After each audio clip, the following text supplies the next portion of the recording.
that the clear chair?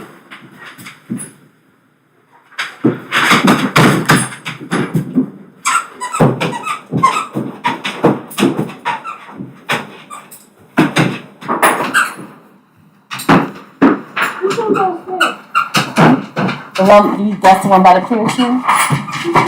No, they're in the front room.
What just happened? Look here, I'm gonna get some coffee. We're not going to get in trouble.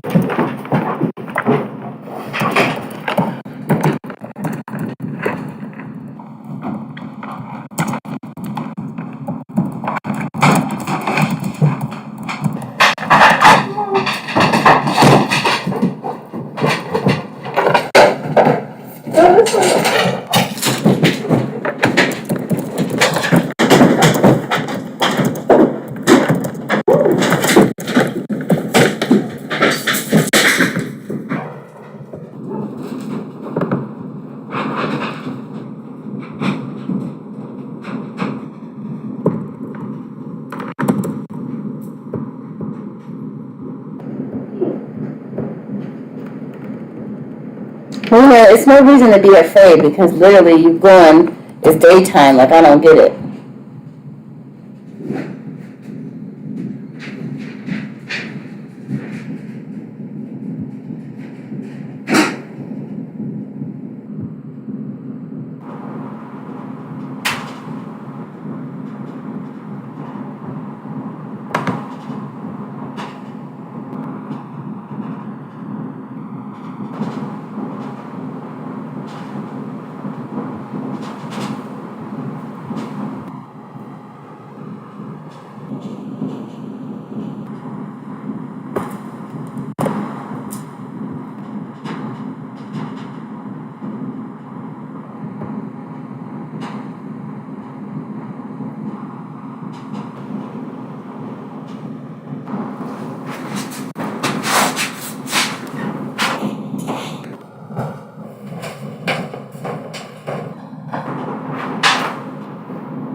Hey there, Eddie. How you doing today?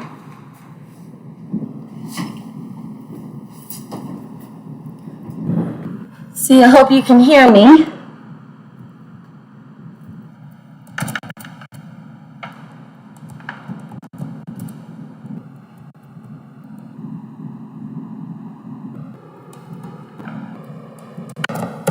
Oh, sorry to hear that. Definitely,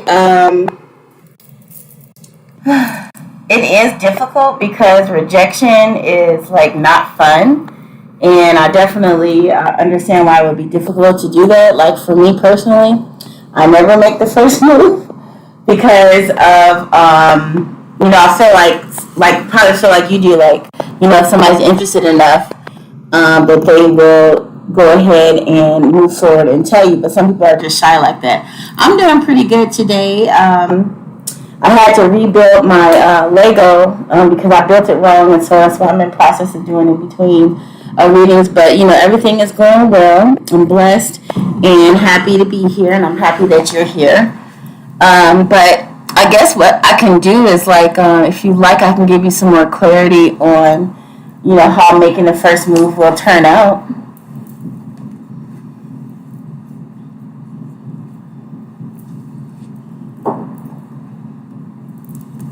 I'm hoping that like I got rid of my echo because I had to like adjust some things, but now I can't hear myself, so I don't know if people can hear me, but it must be working right because I finally got it right because I never thought I should be able to hear myself on the computer, but like I was, and so now I'm doing it because I'm new to like doing everything online, so I'm just trying to like grow content and things like that. And so I am not used to all of the stuff that it entails. Yeah. You don't think he likes you that way? Okay, let's see.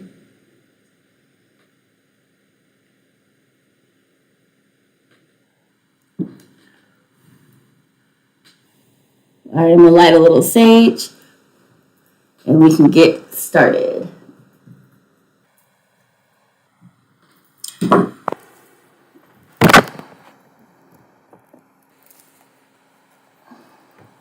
Okay, for Addie. Does Addie's person that she's thinking of, or they're thinking of right now, do they like them in a romantic way?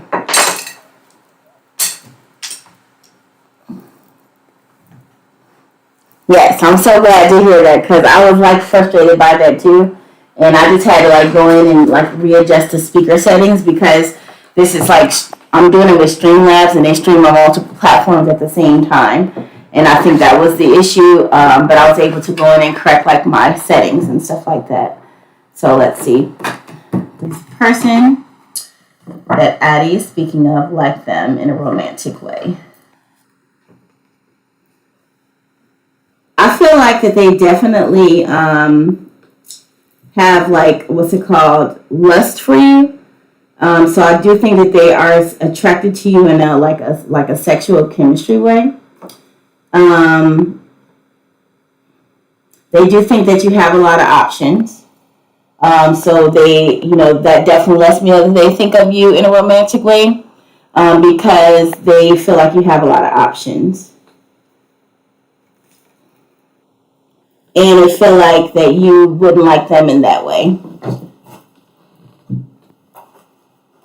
So yeah, but let's see how it would turn out if you made the first move.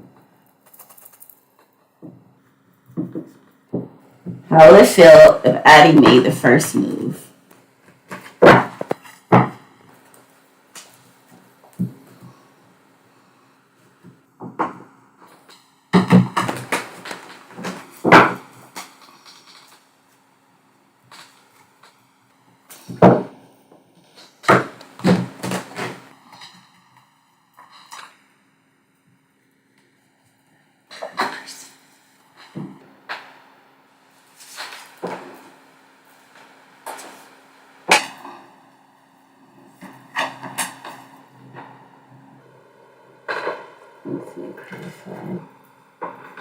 Are you sure that this person is like single?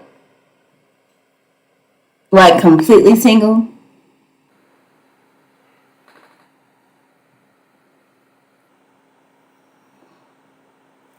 Let's see, are they single? Like free to love?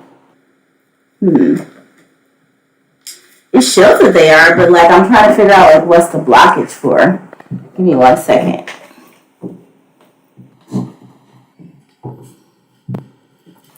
Yeah, just because somebody's friends always boost them up doesn't mean that they feel the same way about themselves. Like, somebody could be the most beautiful person in the world to you, but that doesn't mean they feel that way about themselves. Let's see. Is this person open and available for dating?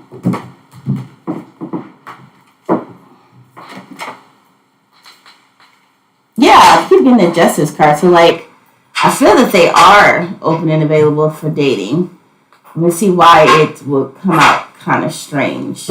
Let me get these true love reading cards.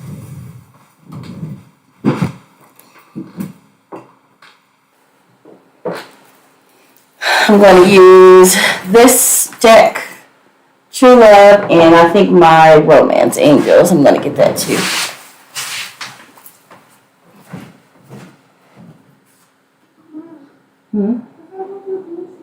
No, because it's down towards the table.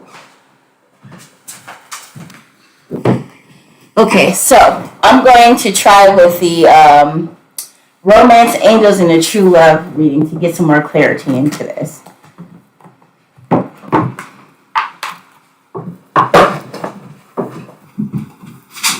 Okay, how would it go if Addie made the first move?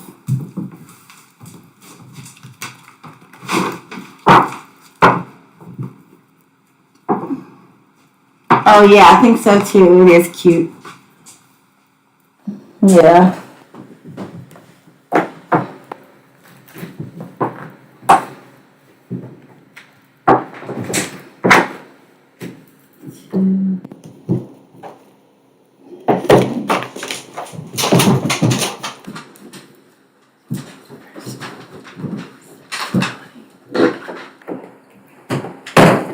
Sacred Woman in Sexuality. So I'm going to read these two because these are oracle cards and they usually give like a message. So I'm going to read these two and see what they say.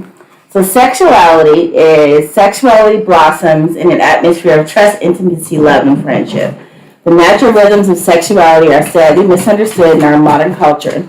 All too often we see that a person's natural sexuality is glamorized and exaggerated in order to lure an attractive partner. As a result, many people become entangled in relationships that have little more substance than sexual attraction. If there is no real connection between the two, then a sense of obligation or fear of losing what there is may be all that keeps them together. This situation is simply not good enough. Sexuality has its own beautiful rhythm if you are prepared to listen to it. A natural caution and healthy boundary of reserve will guide you when the time is right to connect yourself in sexual union with the person you're attracted to. Surprisingly, this time frame will often be around 1 month, time enough to know the person in depth rather than a whirlwind tumble into bed that is encouraged by Hollywood. Contrary to popular belief, sexuality does not automatically fade as a relationship continues. Imagine your sexual energy as a flower that is gradually opening, growing, blossoming, and coming into its full beauty. Sexuality blossoms in an atmosphere of trust, intimacy, love, and friendship, and will wither in an atmosphere of misunderstood feelings and needs. In an existing relationship, you are required to listen to your natural rhythms once more instead of allowing your routine to dictate your life. Take a second honeymoon, start afresh, make time to connect in the mornings and afternoons rather than a long, busy day. Whether you are manifesting a partner or already with someone, you have drawn this card today because it's up to you to heed this call from your heart, body, and soul to give your sexuality the respect and attention it deserves. And the fact that it's also paired with the Sacred Woman, I think is really interesting.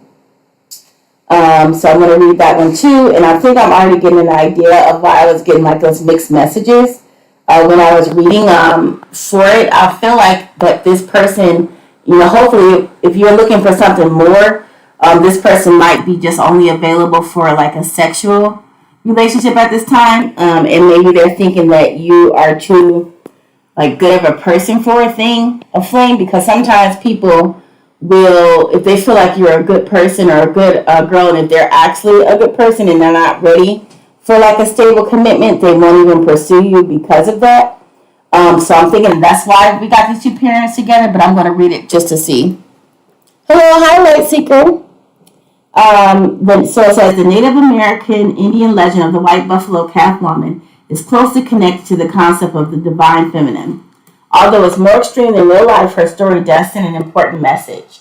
In the legend, white buffalo calf woman annihilates a man who thinks he can simply embrace her and claim her like a piece of property. Yep, that's what I was thinking. The man who senses her divinity and raw power is spared the same fate because she can see that even though he holds his bow and arrow up to her in fear, he respects her power. On returning to his tribe, the surviving warrior does as she requested, organizes a feast to celebrate her impending arrival. In return, she teaches the tribe sacred rituals and bestows upon the important forms of abundance upon them. White Buffalo Calf Woman brings an important reminder to us today about the potentially destructive forces that are available when the feminine is treated as trivial. In modern life, this applies to both men and women, meaning the women must be prepared to value themselves and act upon this if they want to be respected by their male counterparts. White Buffalo Calf Woman did not play games, make idle threats, or pretend to be something she was not. She did not compromise herself or her integrity for mere physical security or a life that was less than fulfilling.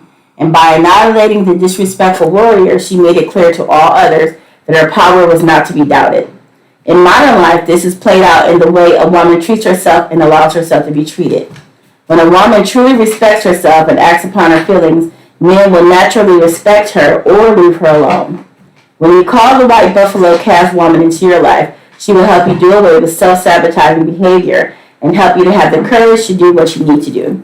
And so that's why I think that I pulled these two cards together, because they actually are a type of a person that if you're a good girl and they think you got good things going in your life and they think that you're not I don't like to label people because I feel like whatever people want to do sexually is fine, but he feels like you're not like an easy type of girl. He feels like that you're not like somebody that sleeps around. So it's like even though they find you sexually attractive, making the first move may or may not go in your favor depending upon if they feel like that, because I think right now in their space in their lives they're only ready for flings and having fun sexually, but not really able to commit to a relationship. So that's what I'm kind of thinking. It's like they feel like you're the type of girl that isn't into flings, that you're into more deep relationships, and that might not be the space where they're at right now, if that makes sense.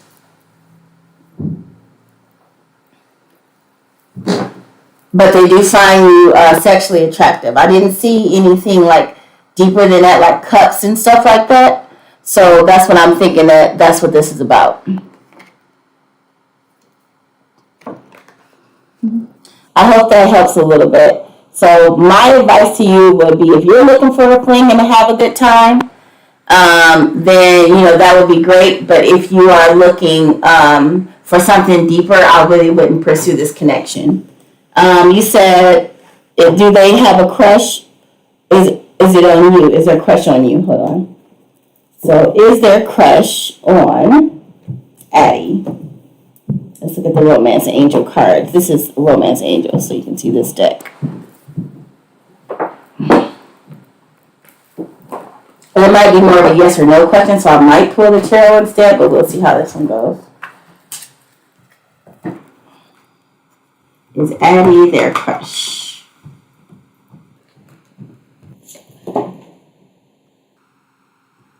Religious factors.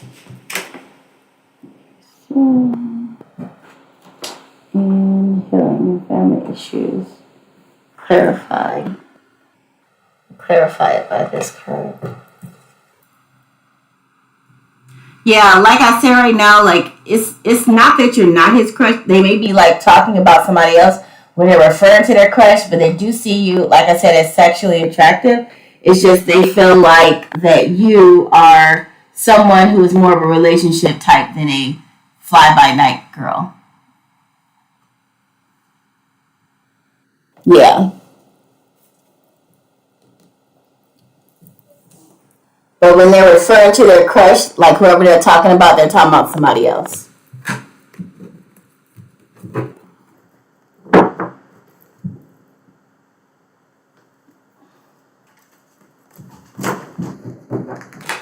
Yeah, so yeah, right now, I would say like, not saying that they won't be available in the future, but yeah, if you're not looking for a fling, then you might not want to be dealing with this person.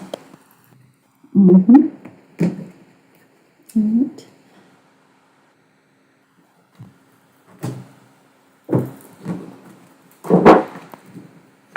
You're welcome.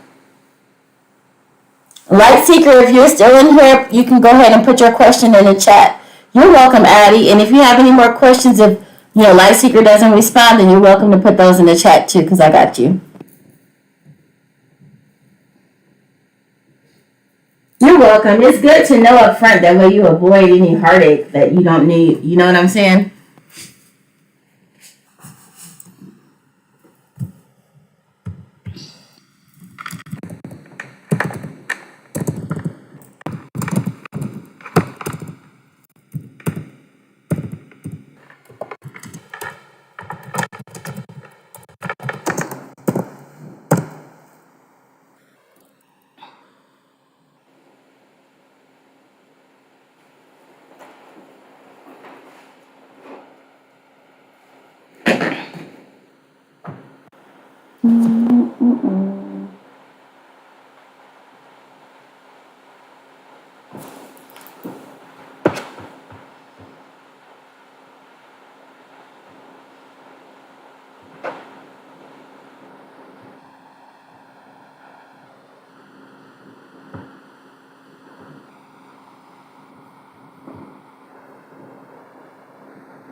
Hey, Light Seeker, you can go ahead and ask your question.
Is the first letter I, or is it an L for Light Seeker?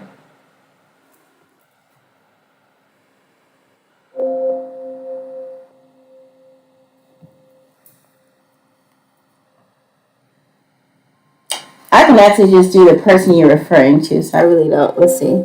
I'm having a great day. Thank you so much for asking.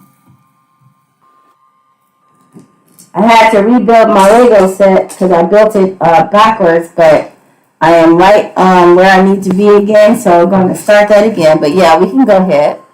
Let's see. Is I interested in Light Seeker romantically? I'm going to go ahead and use our Romance Oracle deck, which is right here. That's the book for it. Is I interested in... Oh, it's okay. No worries. Is I interested in Light Seeker romantically?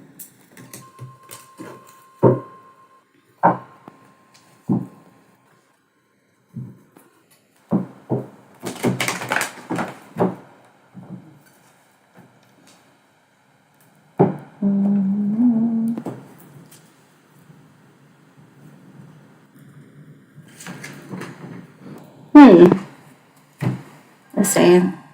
Right now, this person is either you or this person is having is really in a space where they need a lot of healing right now. And not necessarily a relationship, but let me look and see who this is referring to. Because it looks like that they are having a lot of issues in regards to childhood wounds and trust. And they don't even know if it's safe for them to love, or it could be referring to you. So let me look deeper into that. Let me see if I can turn these more towards the camera. Come on, cards.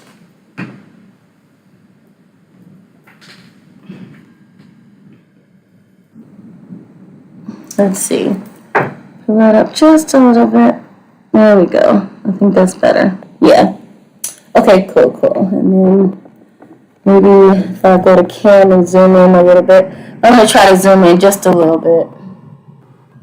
Yeah, I think that's better. Okay, yeah.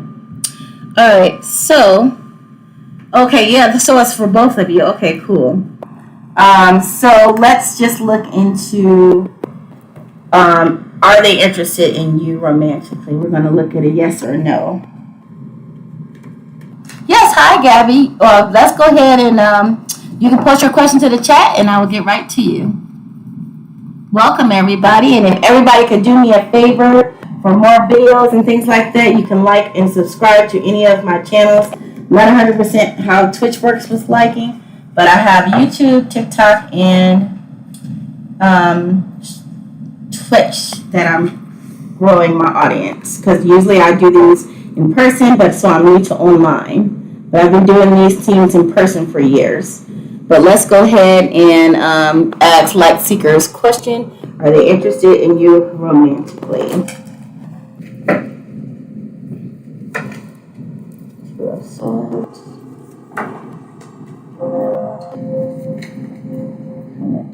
I think that they are interested in you romantically, but I think right now that they may not be in a proper space for that, because it's like they really need to focus on healing themselves before they make a decision like that. And I'm going to pull these up so you can actually see it. So it's like, they're in a valley of decision. Like, this is a tough decision that they're making right now. And it's like they are hoping that, that there could be a connection possibly in the future, or a connection with somebody, like a loving person. But right now, it's like they kind of know that it's time for them to go inside and work on themselves, which is why I have the Hermit card there and the World card. And it's kind of like, if you can look at this card, it's like this person is cradling the world, and all of these fishes are around them, and in this water, this looks like this healing, loving, caressing energy. It's like they really need to, work on healing, going within before they're able to give that type of love and energy to others. Yeah. Thank you, Light Seeker. Does that help, or would you like some more clarity on that?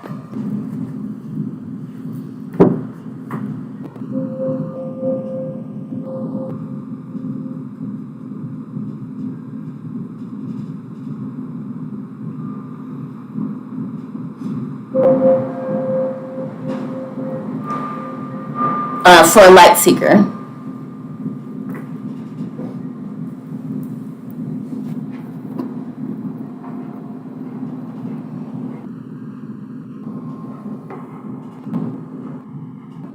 Okay, cool. You're welcome. And yeah, so if they're a good friend, that is a potential for them to, still be in your life. And then once they're done with their healing and you're done with their healing, then maybe that's something that you guys can pursue. But sometimes, if you really love somebody a lot and you never want to lose them, it's best never to cross that line. But in my experience, like every time that I've crossed the line with somebody that I really loved, that was a friend, and things didn't work out, then I lost that friend. So that's another thing you have to weigh when you are, seeking to date friends, because even if you are able to like kind of go back to being friends afterward, and you promise yourselves that you're going to do that thing, sometimes it's never the same type of relationship that you guys had, because now there are all these intimate feelings involved. So just, be careful, with those sort of things. You're welcome. Yeah. Like I had a best friend that I lost. That was my best friend since 16 years old, and now we don't even talk anymore because of that. And we were like, and I really, like, I feel like if I never would have crossed that line, then we'd still be friends, and I'd still have my best friend. But, so you gotta just be careful with those type of things, But, it's very, because you love them so much in one way, you think it's going to work out another way. And just sometimes it happens and it works out and it's great and it's wonderful. And other times it doesn't, and then you just have to, deal with no longer having that friend in the way that you did. So just, be careful with that. But definitely best of luck to both of you. All right. Yeah, you can ask them right after I get Gabby's question. Let me scroll back up so I can see it. All right, Gabby, what are the next actions of Aries towards you? So let me take these down, and I'm going to go ahead and work with tarot for you. I think I'll work with this one. I'm going to light the energy just a little bit. A little sage. And pass the selenite wands over my decks. 1, 2, 3. 1, 2, 3. 1, 2, 3. And also this one, so I can cleanse that energy. Alrighty. So let's put this back here so it's not in my way. Okay. What are Aries' actions towards Gabby?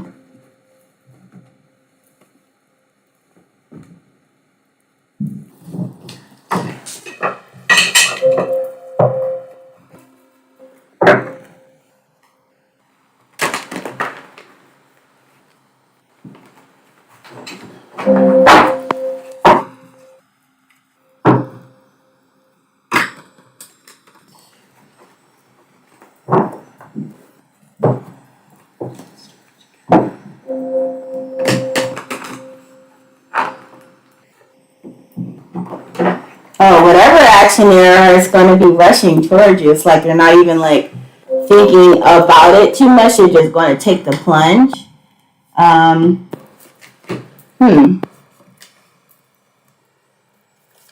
That's interesting. Let's see. I feel like that there has been like some kind of negative energy into this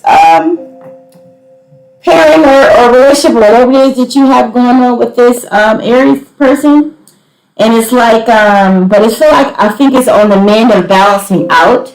I feel like it's going to be like a second chance with things getting better.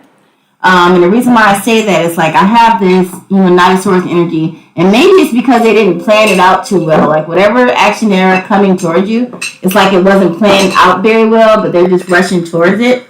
And it seems like you guys, had a phase where things were heavy, negative energies, and it think you were burdened, or both of you were burdened by something.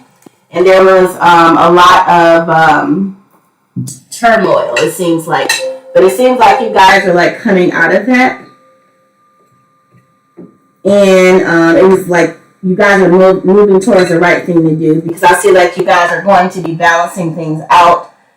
Things will be getting better. You'll be moving past the heartache or heartbreak or whatever transpire between you guys. It's like you're going to move past it and work on things for the better. That's what I'm seeing right now for Gabby.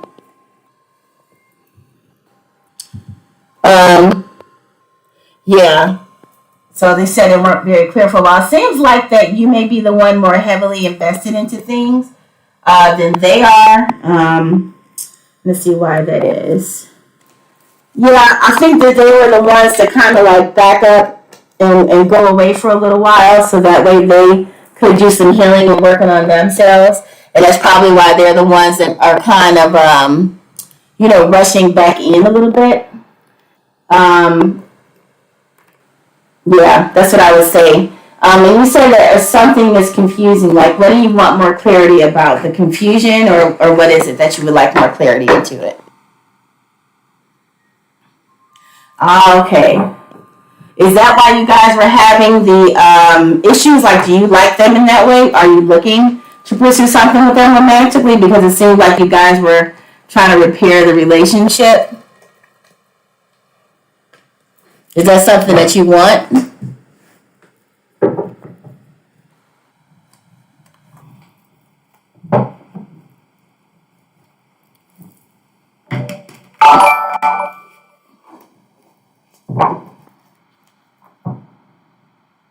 Okay, you want to know about their intentions and feelings? Sure. 1 second.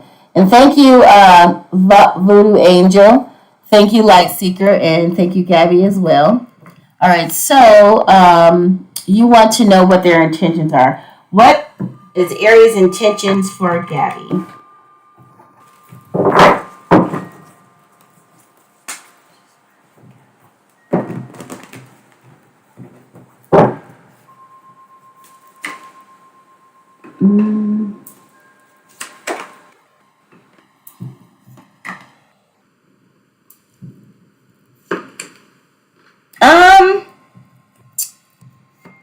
I think that you are right about like not like I feel like you are kind of up in the air about whether you feel like this is somebody that you would like in that way, and I feel like you probably are right about your intuition that it's not a good idea, because this person actually have a lot of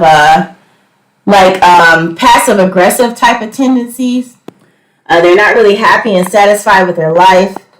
They don't give a complete and true effort into relationships and things, and it's like you could do better. I'll just say that, like, you could do better.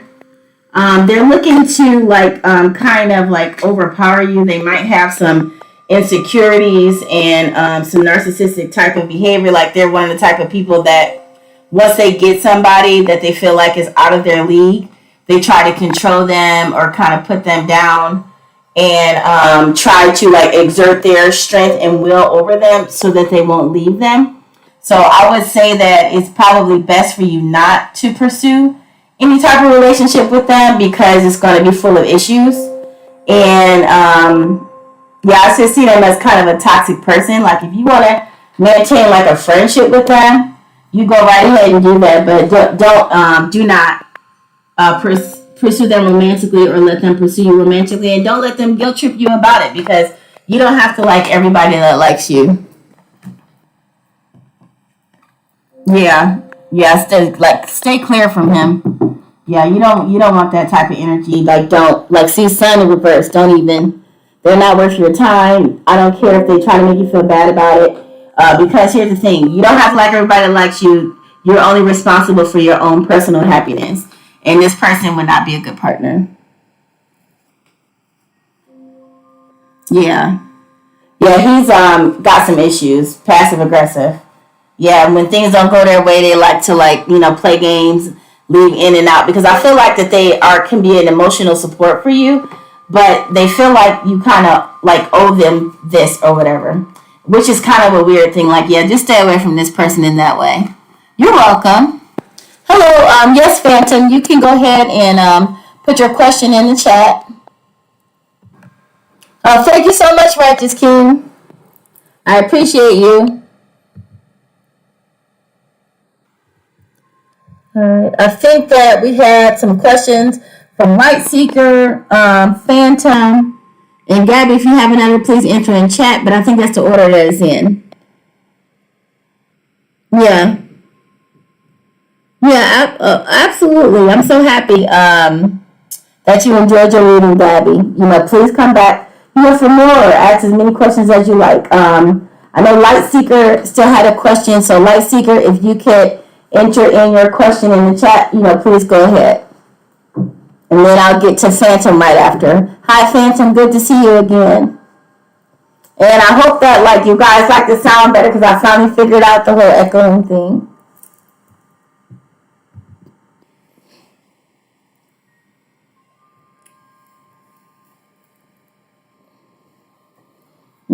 So Light Seeker, let's see. Light Seeker hasn't put a question in the chat yet, so you can go ahead, Phantom, and enter your question. Righteous King, please go ahead and ask your questions. I got you too. One of my first subscribers, so I thank you so much for all your love and support.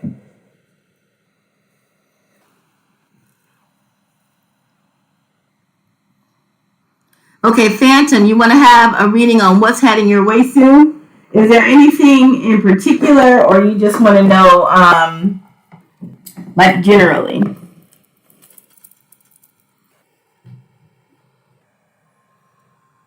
Are you looking for a particular subject, like career, love, money, anything, I guess? In general, okay. So let's see, for the next 30 days, what's happening for Phantom?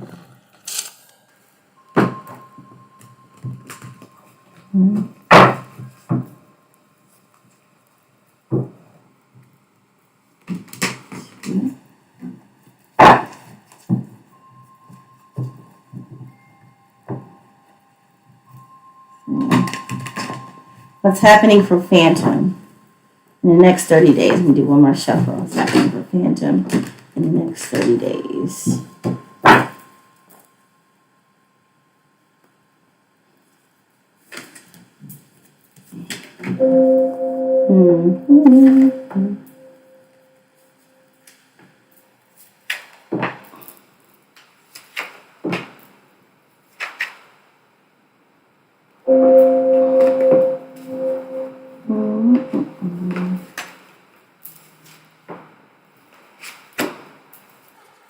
Okay, so I see that overall things are going to be good for you in the next 30 days. With the Nine of Cups, I see that you're either going to be in your Emperor mode or meeting an Emperor. When I say an Emperor, just somebody that's got all their stuff together. It could be you having all your stuff together. Let's clarify that. See if it's you or someone else. Is it Phantoms having all their stuff together, or they're meeting somebody? Phantom. Oh, it's you. You're getting all your stuff together. Okay, so, yep, Ace of Cups. And then clarify one more time just to make sure, because that could be love from them too. No, yeah, it's definitely you. So you're going to be doing, focusing on yourself in the next 30 days, filling up your own cup of love, which is how it's going to get you into this Emperor signature. And again, the Emperor is somebody that got all this stuff together. Doesn't matter if it's male or female. That's in charge of their own kingdom and, have a lot of great things going on for them in their lives. It is all because of your action. Your action is getting yourself unstuck. So it seems like that you were in this mood of feeling like stuck in a type of energy. I'm thinking it's more of an emotional energy that you were stuck in. And it's like, you may not know how you was going to get out that energy, but you start working on it, right? You start working on it. Whether you had a plan or not, you say, I'm just going to work on me and my goals and the things that I want for yourself. Even if you haven't started yet, it's your mind has already made a decision up that you want to work on yourself and your goals. So that's what I see happening for you in the next 30 days. And it's like this energy, it's like you're still going to be having a little bit of negative energy that you're kind of stuck into. But it's like you're coming out of that energy. And you're coming out of that energy not even knowing how you're coming out of it, not even having a solid plan about it. But the fact is that this is something that you want for yourself. It's like you kind of reconciled and made decisions within yourself that you're not going to let, stuck energies of the past hold you back. You may not know how you're going to do it, but you've already made up in your mind that you don't want to be stuck in that type of place anymore. Oh, yeah, you're welcome. Yeah. Oh, you want so Sam? And Gabby wants to see what do I see you working as within 5 years from now? Okay. Sure. Let's look into that.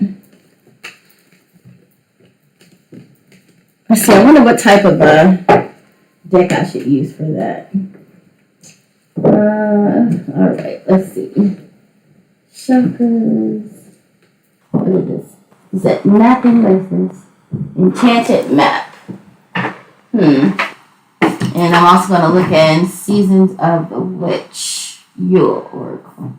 Or should I look at the red one? Okay. I'm going to look at this because for a particular career, what do I see you working at? Maybe soul stone and messages.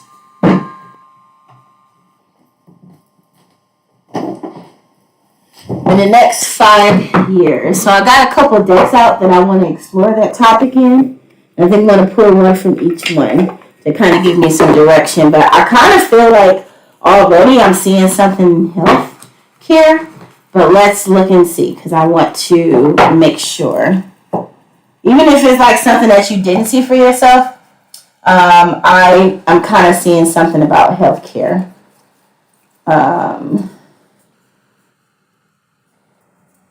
But let's see.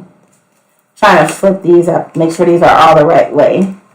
Because like a lot of these decks that I haven't used in a very long time or never use them. And I want to make sure it's all orientated correctly before we get started in them.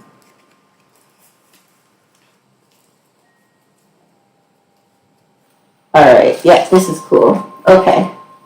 Enchanted Map is the deck that I'm going to be using to find out like what type of a career. And if you guys want to know what that one is, it looks like this. You're welcome, Phantom. I'm really happy to help, and you can stick around if you want more questions answered. For Gabby, what type of career will they be in the next 5 years? Dragon's Lair. It's definitely something that's going to take you some time to get into. It's something I feel that a lot of people don't do because of how difficult it is. Something that you're going to spend a lot of time studying to become. Yeah, I see that for sure. Like you're going to be doing a lot of learning and studying to get into this type of a career. So it's definitely something that you don't have the knowledge for that you need to acquire. So I definitely see you going back to school for whatever this position is. Alright, and what type of a field? If I can narrow it down. 1, 2.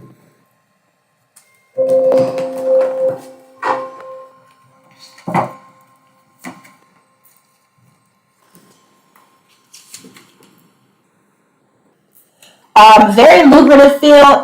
If you've never thought about being a doctor before, I feel like you should really look into that. Yeah, like I feel like you belong in medicine. And I know it's like you're like, I don't want to go to school for that long. But I feel like that this that you're the type of person you are is really needed in that field. And so that is the type of job that I see you working towards. I'm going to look up in the Seasons of the Witch just to find a little bit more information as to why.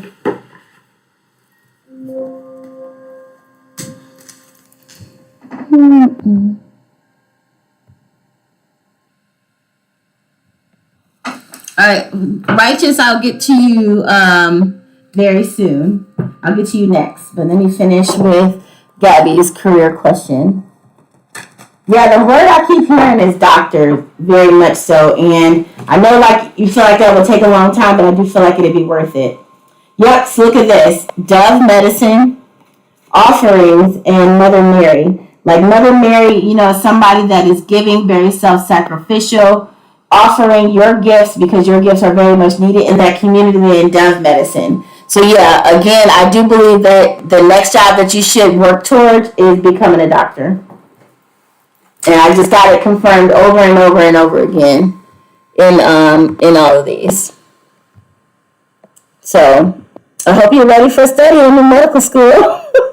Because that's where I see you, Gabby. And it doesn't matter if you feel like you're whatever age group that you fall in, you're still very much needed there in that field. All right. I hope that answers your question. Yeah, like I said, like it might not be something that you are interested in or feel like you was, but what I would say is take a career test and see what it gets, because I do see you as somebody that's very gifted in medicine, and I know that you feel like it's going to take a while, but that's where I see it. And I don't know if something significant is going to happen in your life that's going to make you want to choose to do this, but yeah, your skills and talent can be there, because even with the field that you're pursuing right now, it's about growing and flourishing and helping things. And I feel like humans may need you a little bit more than the plant life. You're welcome. You're welcome, Gabby. Yeah, I got it like several times. Yeah, you'll really love being in this type of a field. It's going to bring you a lot of joy and fulfillment and stability. You're welcome, Gabby. And you're going to be a good one, not one of the ones that push all those pills. But you're going to be one that actually try to help and heal people. Like, I feel like you would do, like, maybe really well in primary care practice. Like a family doctor. You can do it. I promise you can do it. Let's see. Let me just check. Let's see. Are they able to do this? Yeah. You just got to balance out your life, because I even looked to see if you were like, because you just like, you feel like that's going to take up too much of your life and time, but just with a proper balance, you can achieve anything, and you already know that about yourself. You just like, if you just want to do it or not, like, don't shortchange yourself. You got this. I promise. All right.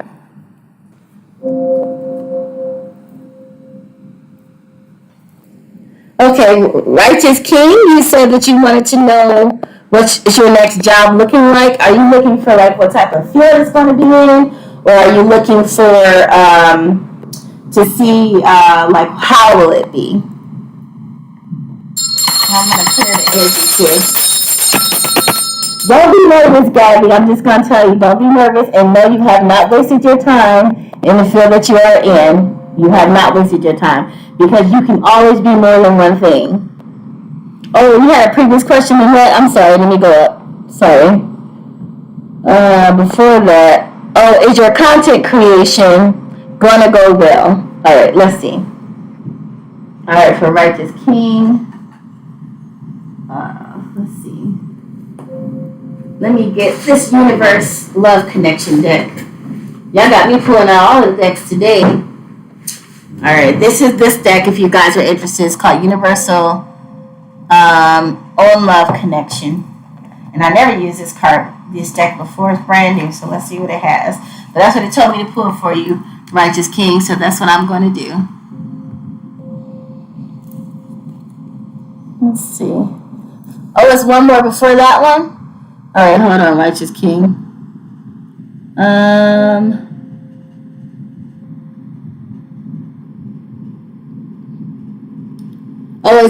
Is anyone trying to pursue you as a love interest? Let's take a look. Is anyone trying to pursue Righteous King as a love interest? I can hear right now the word absolutely. You're a very attractive person, so there are a lot of people wanting to pursue you romantically. I can tell you that right now. But yeah, let's look and see.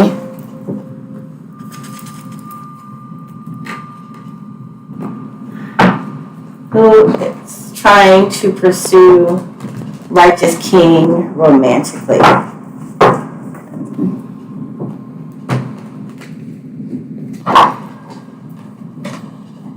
The thing is, Ace of Swords, yes. Absolutely, people will be trying to aggressively pursue you romantically. Why? do they want to pursue you romantically? Swords, Magician, Temperance. Okay, I will tell you right now, it's like people you are attracting into your life right now. A lot of people who need a lot of healing, because you are a very magical person. You are a healer. And until you balance out yourself, that's all you're going to attract is people that need healing. So it's like you need to become more rooted in yourself and who you are before you pursue anybody romantically. Because right now you're only going to pursue people that are going to pretty much zap your energy for their own healing. And it's not like they're doing it on purpose. They are doing it because their soul is magnetized. Your soul is magnetizing to them because you are a healer. You're a natural healer, and until you balance out your own self, your own emotions, find out who you are, and reconcile with the fact that that is who you are. You're a healer and highly empathic. You're going to continue to attract the type of relationships into your life and these type of people that need healing from you. And the reason why, the only reason why you'll be able to get out of that energy is if you know yourself, because then you'll be able to recognize your energy from their energy.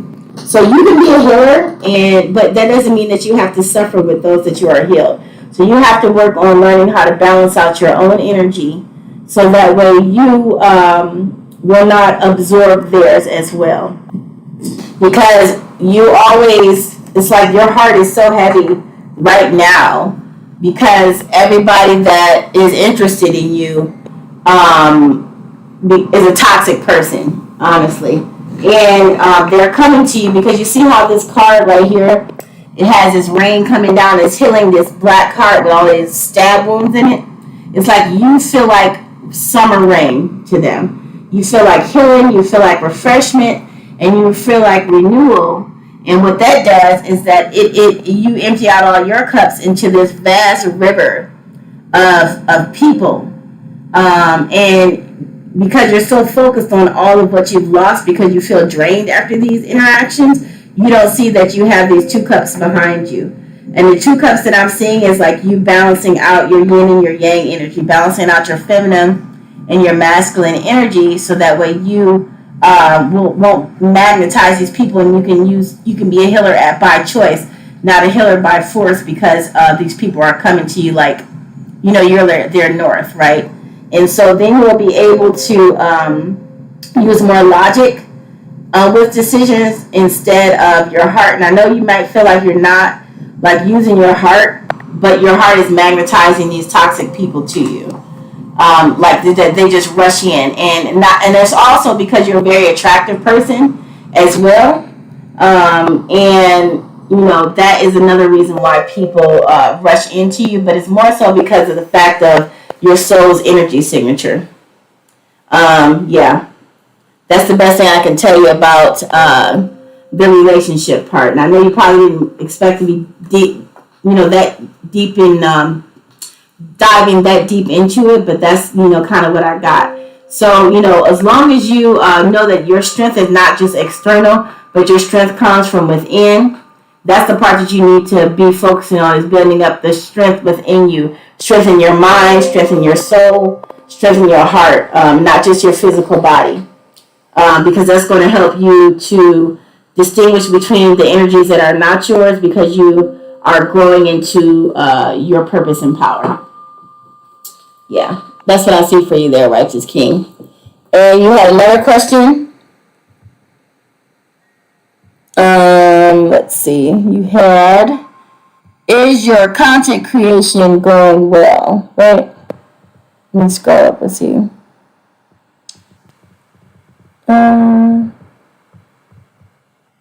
Is your conscious creation? I think that's it.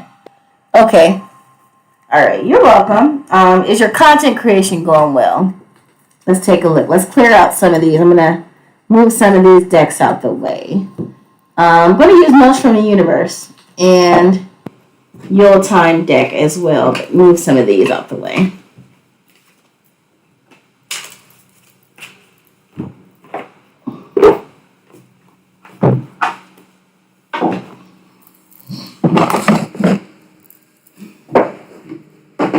Yeah, don't be dismayed about that. It's not like you'll never be able to get into a relationship, but it's like you need to go on your soul journey of finding out who you are first, so that way you can attract the type of partner that you deserve, not the type of partner that needs healing. Okay, so let's go ahead and see how is Righteous King content creation going.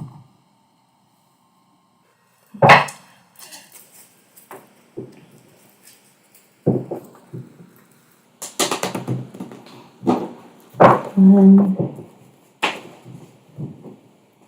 two, three.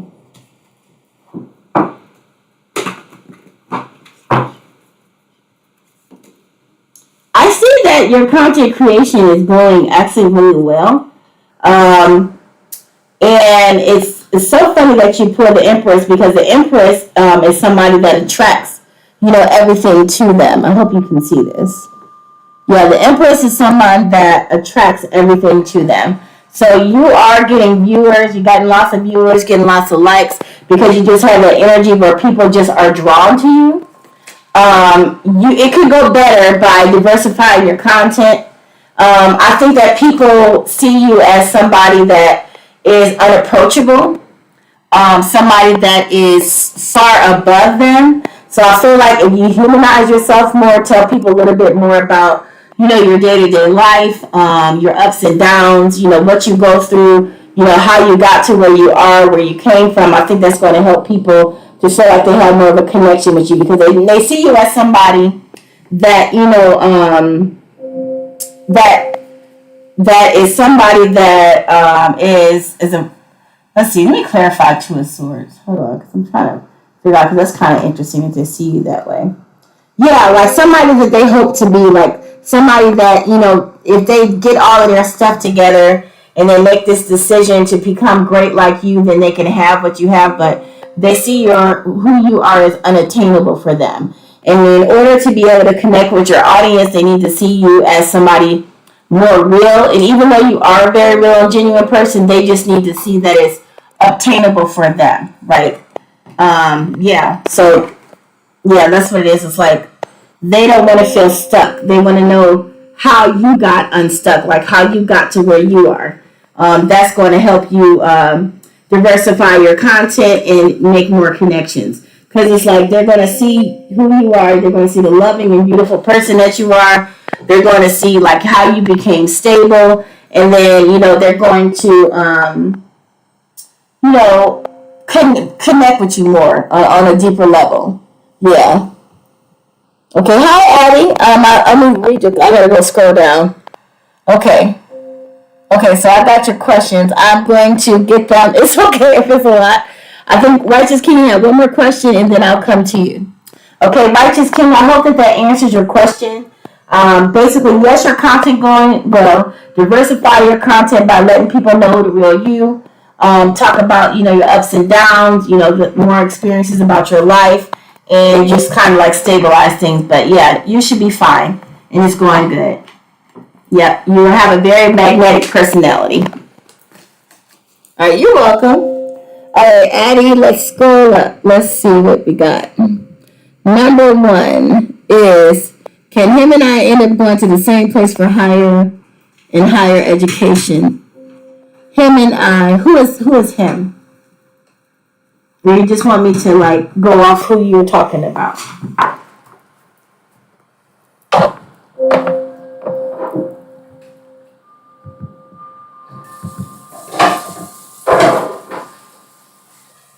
Oh, no problem.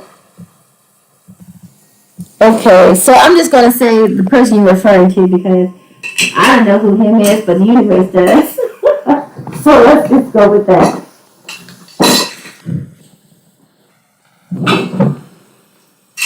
Okay. All right. Let's see. Let's ring the bell. I feel like that's.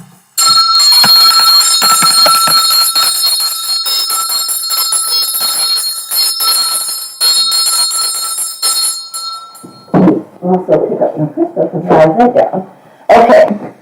Can him and I end up going to the same place for a higher education? can you? That's like a variable. So I feel like, yeah, you can because, that's a variable. So I'll ask, will you wind up going to the same place for higher education? Because that's like more of a solid answer.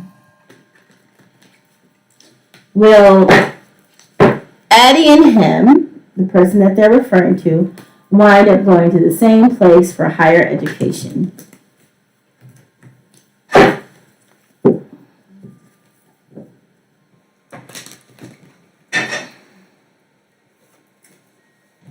I'm going to say yes, and I'm also going to say it may not be right away. They may have to do it as a transfer, but yeah, you guys will wind up going to the same place for higher education.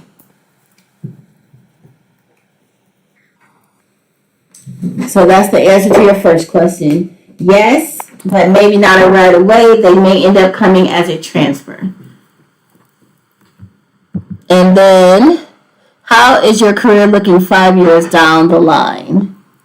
For Addie, how is their career looking 5 years down the line? Fairy tale. Okay, let's see. I'll pull one from the fairy tale deck. It's an oracle deck, and it's wanting me to, I guess it has a little story for you, so let's look into that. I'm going to see what it is about. And with oracle decks, I do read it because it gives a message in the reading. How is Addie's career looking 5 years down the line? This one? Okay. This one is the Children of Lear. 2. Cinderella. Okay.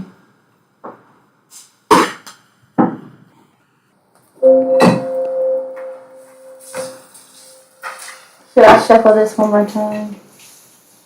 Or should I pull these ones? See, I really only want to get one card from this, but I'm going to take 2 because I didn't want to read 2, but that's okay. I'm going to go ahead and do it.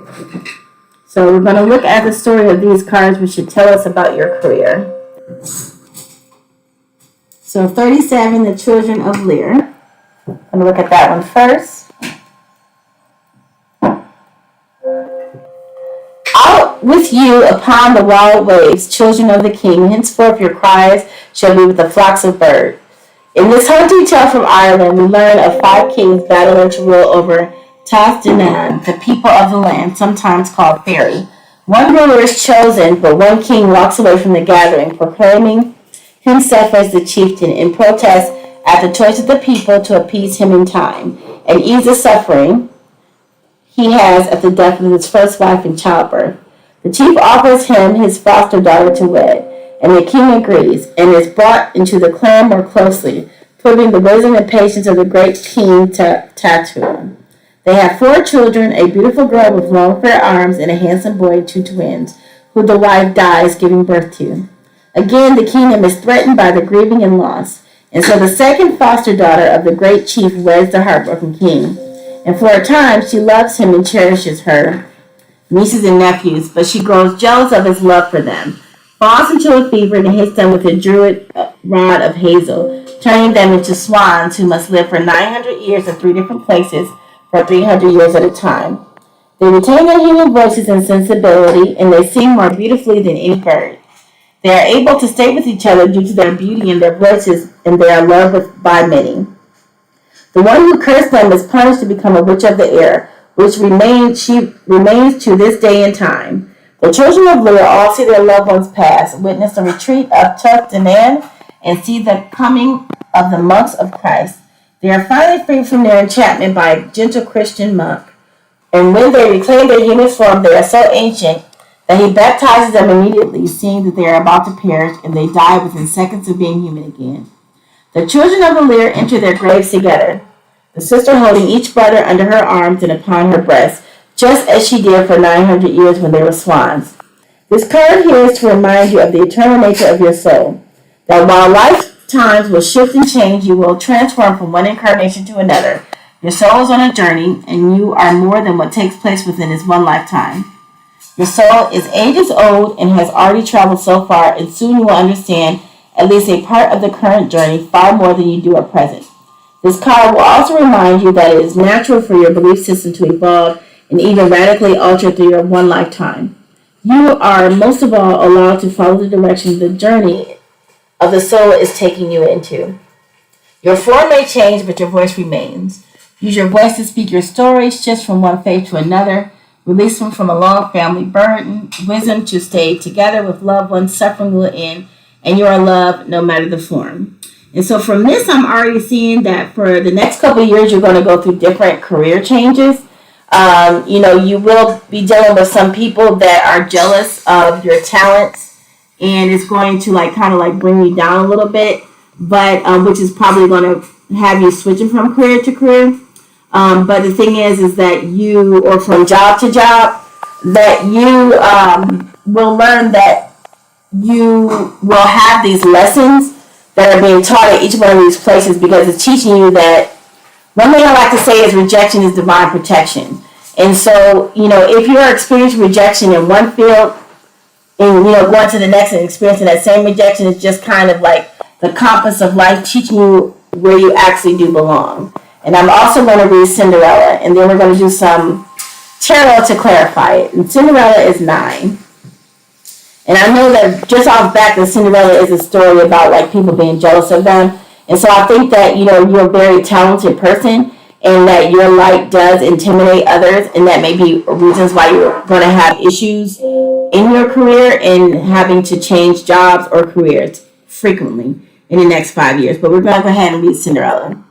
Now go to the ball, said the fairy godmother, but be sure to leave before midnight. At the last stroke of midnight, the coach will be a pumpkin again, and the horses will become mice. The coachman rats, and the footmen will be frogs. And she added, your gown will turn back into rags. In this beautiful image, Cinderella is within midnight, the moment of transformation itself. At midnight, she returned from her momentary glimpse into another world, a world that had been denied to her for so long. And she is the only person who knows how she got to transcend class and family boundaries and experiences one night that will come to change her life. But in this image, she knows that the time to return to what has been her reality and to wait for the truth to emerge has come. She holds forth the timepiece, fob watch, which marks the moment when the world changes. In this gesture, she reminds us that you too will have the ability to move between worlds and to experience worlds that have seemed forbidden to you. You have seen how the other half lives, and nothing can take that away from you, the experience that you have had. But the hour to return is upon you. There is a time for glamour and mystique and great magic, and there is a time to return to the mundane. But you know now that there is hope, because this is not the end of the story for the girl who spent her time in the ashes of the fireplace, and in the cold and in the filth. There will still be a knock at the door for you, as there will be for her, and the proof will be there that is your time to step out of the shadows and away from the cruelty and become a central point in life that is better than you have dared to dream of. And no matter how many people attempt to oust you, no one can take your place. For this fate, and this is your destiny. This card also speaks to you of the sacred times that are magical and hold transformative qualities. When you make your wishes for those sacred times, change will come just as it does for Cinderella. The meaning, choose your time wisely, keep to within the instructions, trust the outcome will be good. Rebirth, one life ends and another begins. Phoenix arising from the ashes, right? And the right person is coming for you. So I know why these two cards came together now. It is because it's telling you not to be discouraged about the turmoil that you're going to have in your career. And again, it's like life has a compass pointing you to your true north, so that way you can settle into the career or job that is actually meant for you, that you can do the most good in, and that you will have the most success in. And it's going to be ups and downs with the finances. So it's like you're going to have these really great jobs, and then all of a sudden, the world's going to be pulled underneath you. And then you're going to feel like, why am I back? Why, did I get to taste this, great career or this great job just to be back to where I was in the first place? But it's just letting you know that trust that your time is coming. You're just being fine-tuned like a diamond in the fire, so that way you can be ready for the career or job that God, really has in store for you, or that the universe, really has in store for you. Yes, Candyman, you can absolutely get a reading for December. I have a few questions ahead of you, but you will definitely be next. So yeah, that's what I would say that, you're going to, have ups and downs in your career, have some really high paying lucrative jobs, that, happen to get snatched, from you and, be back to a state of like where you're feeling lack, but trust me that it's all going to work out for the good. And maybe it is that you may find out that aren't meant to work for anybody else. Maybe you're meant to come up with your own company or come up with your own design, your own app or your own software program. So that's what I'm thinking for you. Like maybe a traditional career is not what's in the works for you. Maybe you are to build your own empire. All right, and then I'm going to come back to your comment, answer one more of your questions, Addie, and then I'm going to come back to the other couple, so I can get the other people that are here. And then so the one is, how does your friend group view you? I would like to because they're probably different minds, and so I would like to break that down into people because I don't want to have it mixed, but I can tell you an overall picture of that. So how does Addie's friend group view them? How does Addie's friend group view them? 1, 2. Well, this one just fell out, so maybe this is it.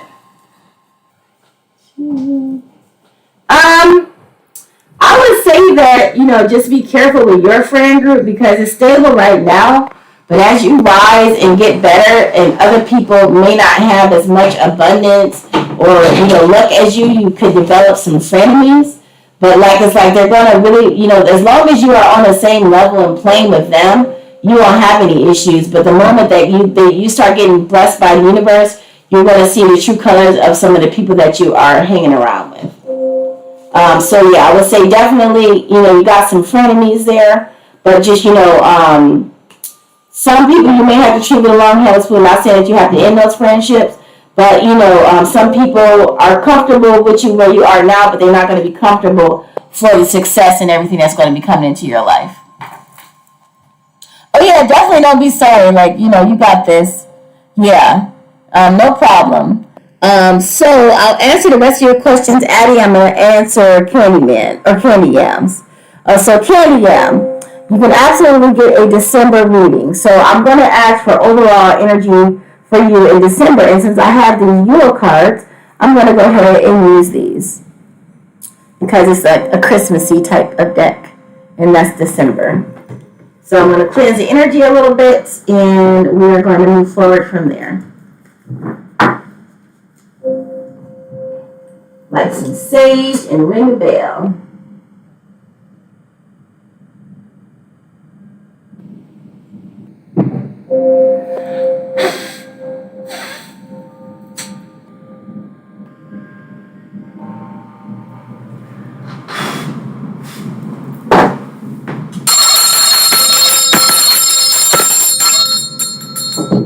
How is December going to be for Candy Yam? All right, you're welcome. How will the December be for Candy Yam?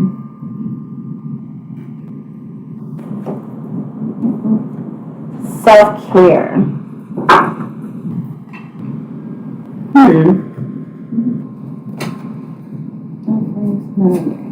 Well, one thing I definitely want you to do for December is that you need to do some self-care for yourself. Like all the energy that you're usually giving out to everybody else, making sure everybody else feels, welcomed and loved and, has everything they need. You got to pour some of that into yourself. I can see that right away.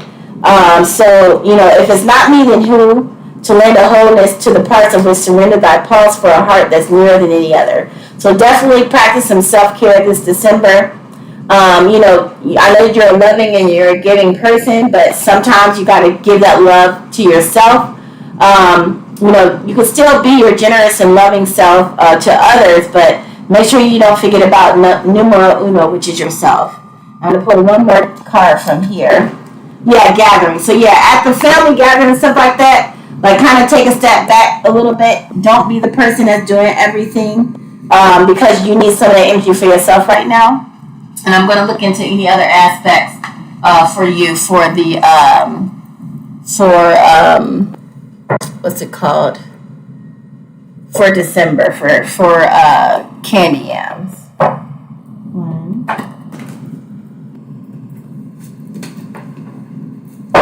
two. They're gonna have a great December.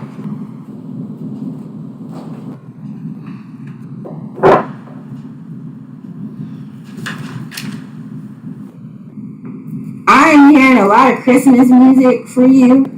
I feel like the holidays are a little bit like burdensome for you, like because you get a little stressed out about all of the family gatherings and things like that, which is why it was telling me that you need to do some self-care this year, because you don't want your family or your loved ones to feel that frustration that you feel from being an overgiver, or feeling any resentment because you're like, okay, well, everybody else isn't giving to me like I give to them. So that's why it's asking you to make sure that you put some of that love into yourself this year, so you will not be feeling like out of the cold, or like you're overextending yourself for candy yams.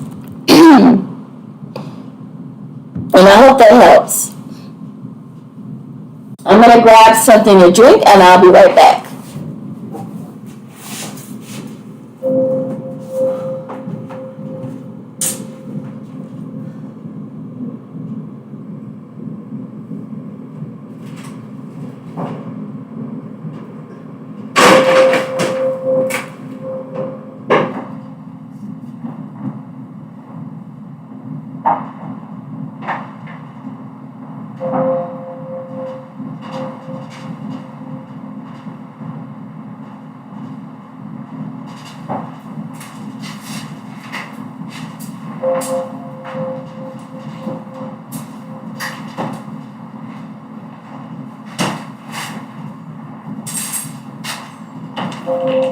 You're welcome. If you have any other questions, Candy asked, please enter it into the chat.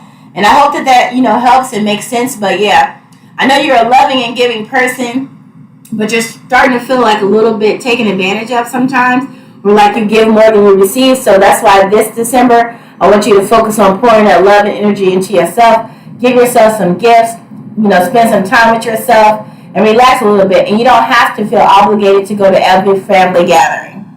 It's okay to say no and learn to put up, more boundaries and things like that for yourself. You're welcome.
Alright, I'm back, guys. Just had to wet my whistle because my throat is getting dry. You're welcome.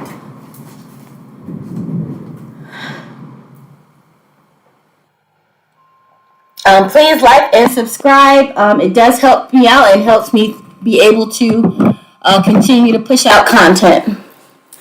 I have a TikTok, a YouTube, and Twitch account. If I miss anybody's questions and you're still here, please let me know, and I can go back to your question. I know you had a few more addies, so I can go back to those. You want to know how their friend group thought about you.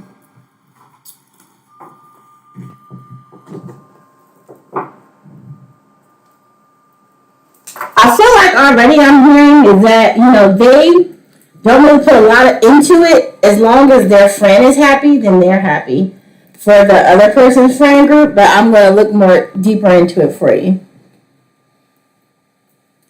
All right. Clear that energy a little bit. Okay, cool. Thank you. No problem. You're wherever you found me at. Twitch, YouTube is cool. I'm growing all my channels because, I've been doing this for a while in person, but I'm starting to do things online now. And so I'm just trying to, grow my channel to reach and help more people. Okay, let's see. So, for how does their friend group think of you? Because I already had seen that, long as their friend's happy, they're happy. But I'll look deeper into it. Yeah, as long as their friend is still able to come hang out with them, and that they're have somebody loving and good to them in their lives, and they don't feel like that they're being trapped, like their friends being trapped, they're good to go. So as long as you guys are happy, they're gonna like you. As far as the guy's friend group. And let me go back up to the other question. Okay, are your parents at peace? Because you don't want them to worry about you. And how do they view you? So I'll look at your masculine parent and your feminine parent. Because I don't know, what type, if you have a traditional family or not. So I'm just going to look at the masculine energy and the feminine energy in your family. How does the feminine energy feel about Addie that is in her parental role? 2.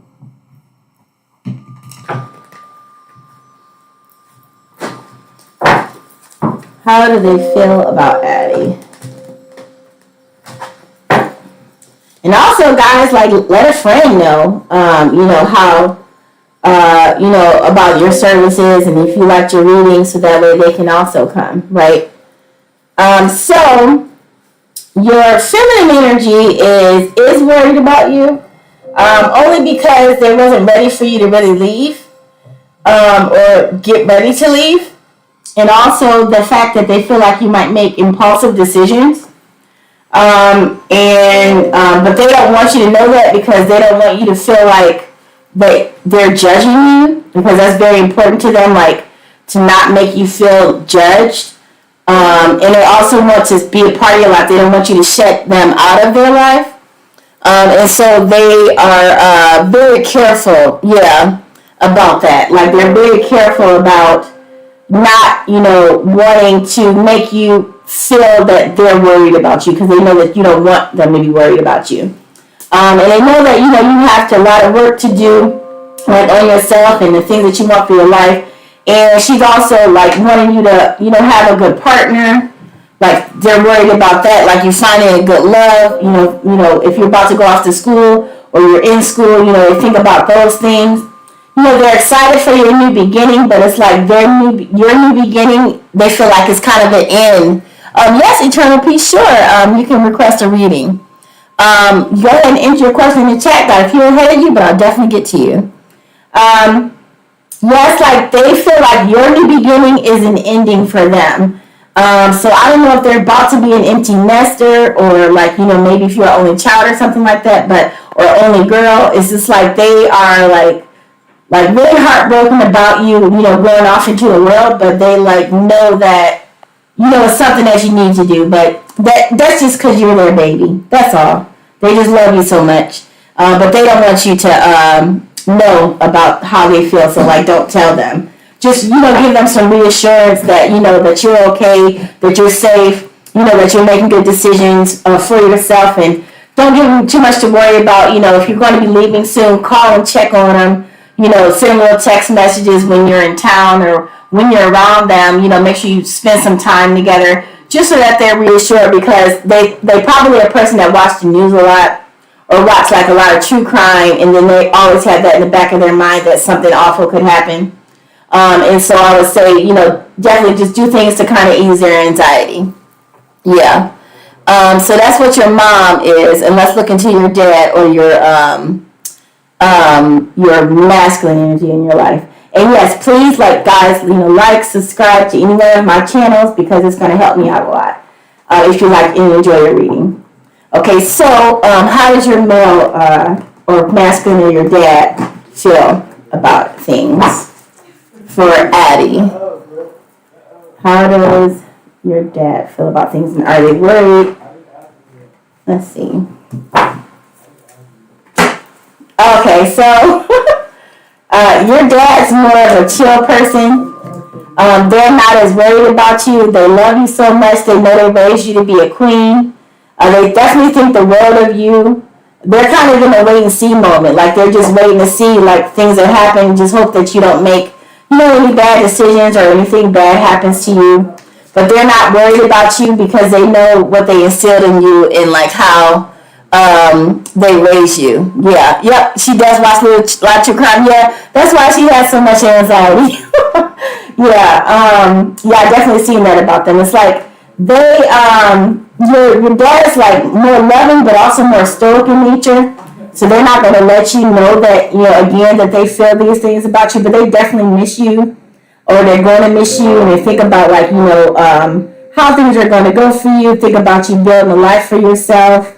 But they just feel like that they gave you all of the tools that they gave you, and it's time for the baby bird, to lead a nest. But, they're not happy about it, but they know it's a part of life, right? So, yeah, they know it's a part of life, and they know that, that this is just like this natural cycle of things. So they're not as worried. They knew you was going to be leaving. They already had been preparing themselves for it, and they're just hoping that you find happiness, love, and stability. That's for your dad. Yeah. All right, and then for eternal peace, what would you like to request a reading about?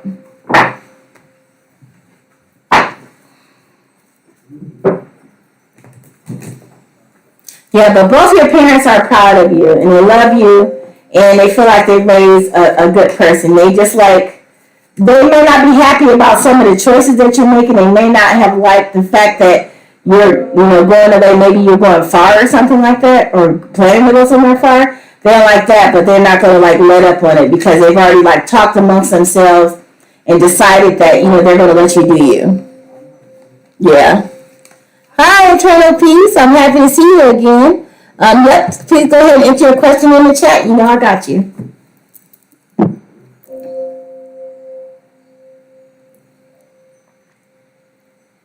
Your spiritual growth? Sure.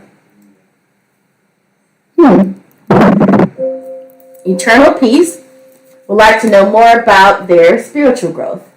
Let's look at TLC for the soul.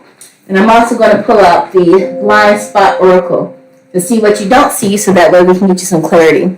And so I'm not affiliated with anybody yet, but these are the decks in case you guys want to get them. Blind spot oracle decks, these are actually pretty expensive. So yeah, these are more the pricier one. I don't remember how much this one was, but these are the two that it called me to use for you, so that's what I'm going to use. So it's TLC for the soul and blind spot oracle decks. Oh yeah, that's why they were tripping, Addie. Because they don't want you to go that far. Yeah, that's what it is. And that's why she's probably freaking out. Yeah, that's so interesting that I picked up on that. That's what they were like both, like up in arms about. Yeah. Okay. Alright, so let's see. For eternal peace, how is your spiritual growth going so far? Okay, well, let's get you some, like, I don't know, this deck's about comfort. I wonder why I wanted me to do that. Maybe you need to be comforted about something. But yeah, let's make sure that we are all in the right direction, and let's see what you got here. All right, so first let's do this. I am going to give you an extra special cleansing so that way we can get your energy clear. That I want you to be worried about, how things are going. And to like kind of get you a little bit more peace for eternal peace. I can tell that you are working on what you call yourself your name to be. Like you are wanting to get to that place where you do have eternal peace. And you are going to get there. So, because you're already claiming it. So I'm going to go ahead and cleanse your energy.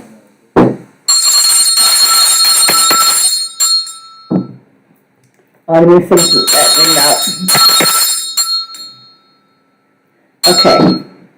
All right, put that back there and pick up the fluorite because that's kind of spilled. And then we're going to go ahead and get your soul message, TLC for the soul.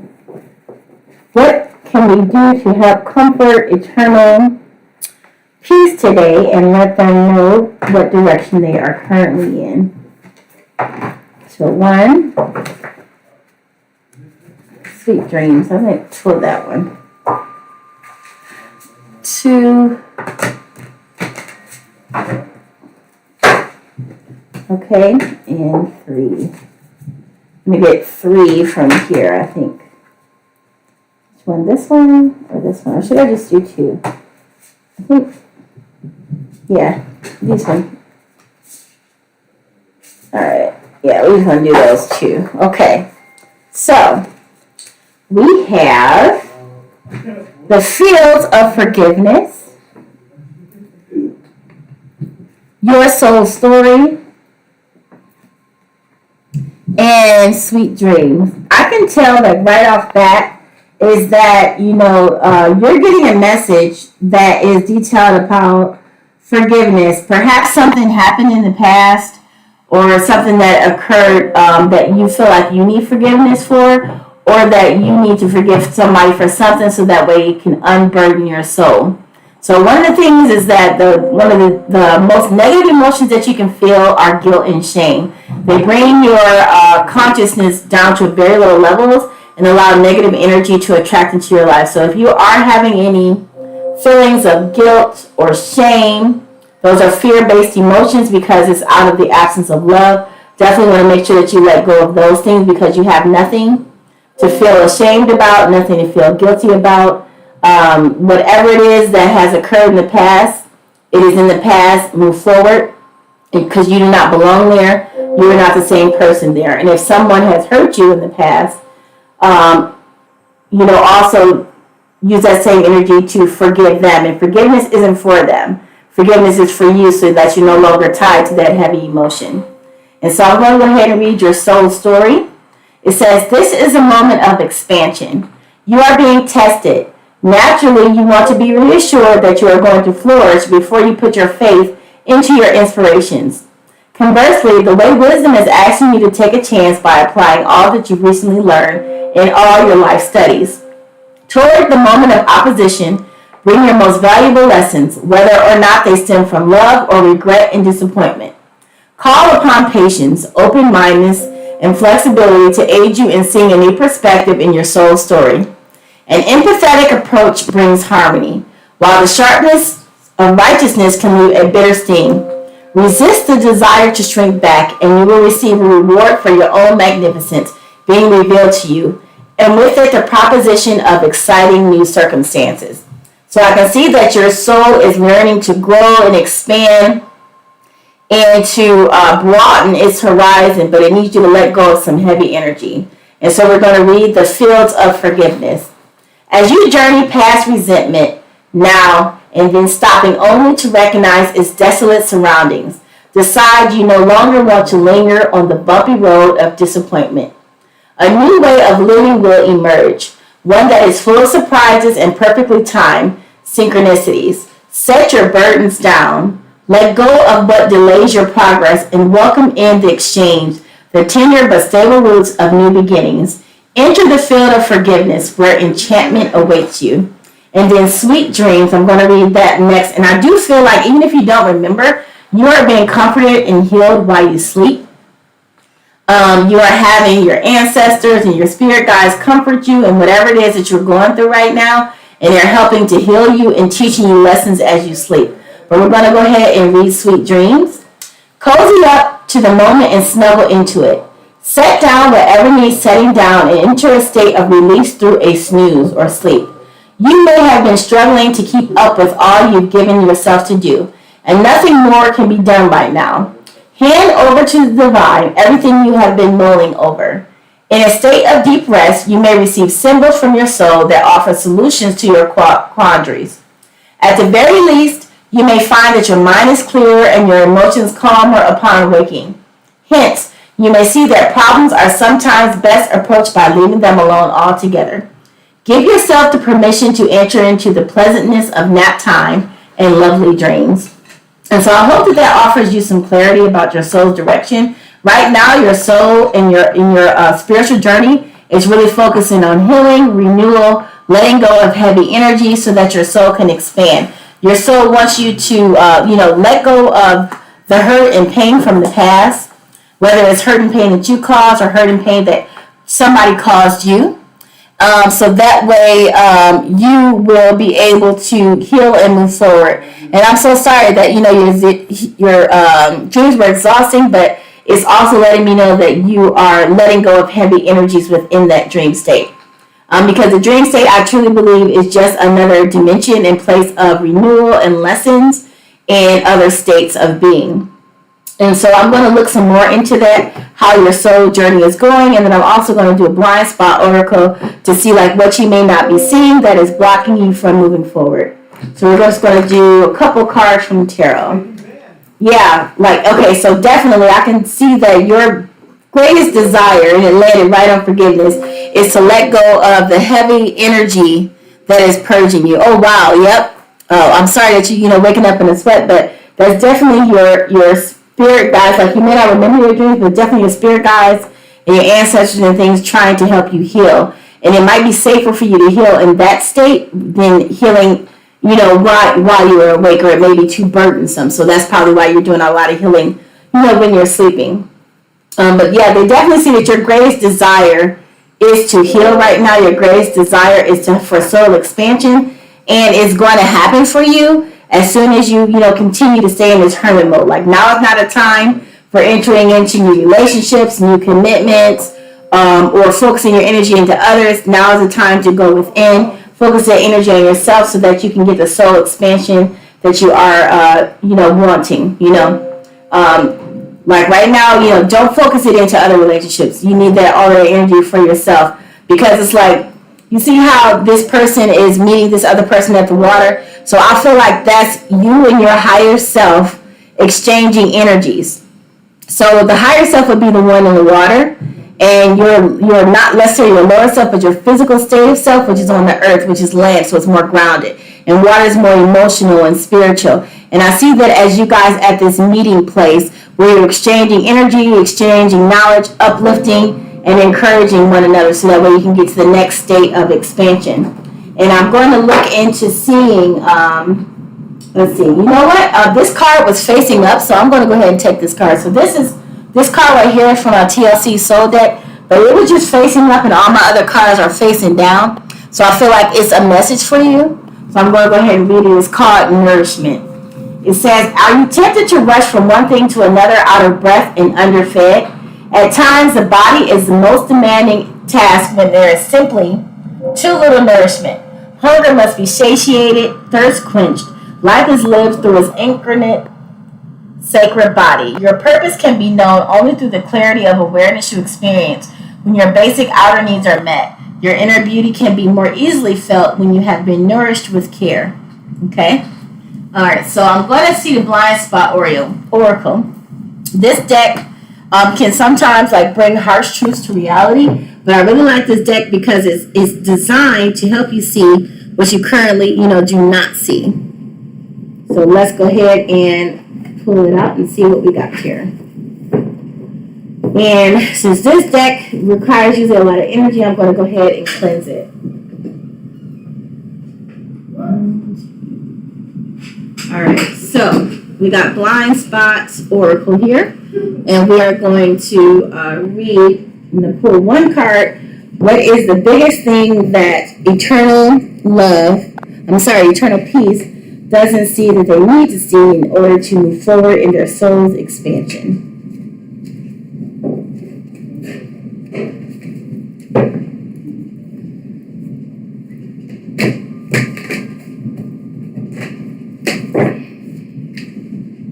$63.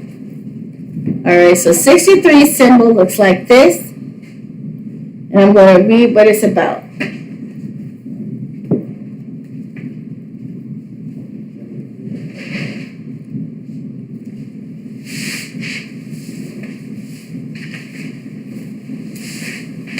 Pushing them away.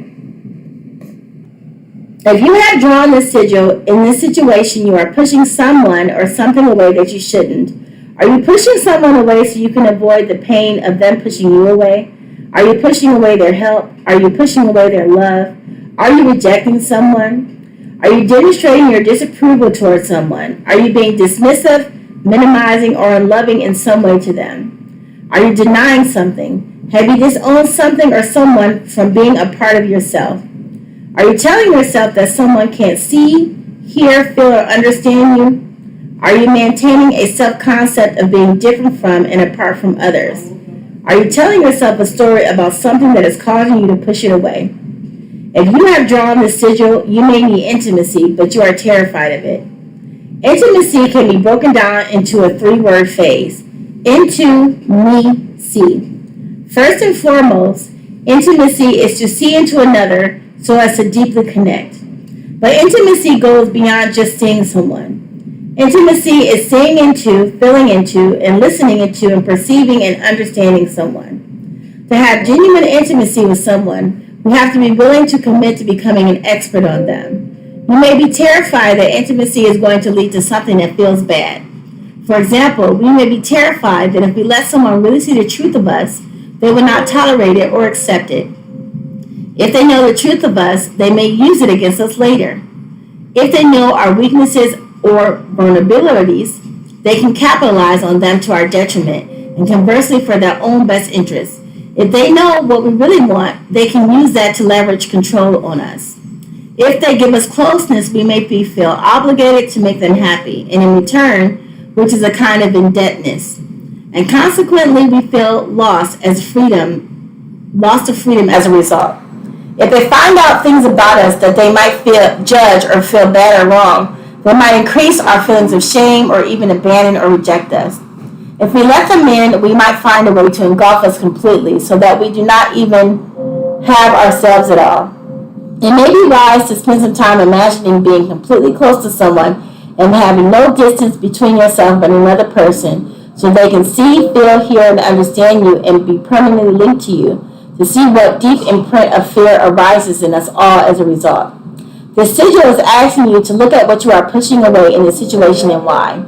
The sigil is asking you to bring that thing closer, include it as part of you, and include it in yourself, in your life, instead of pushing it away. And so what I'm feeling right now is that it is you pushing aside a part of yourself.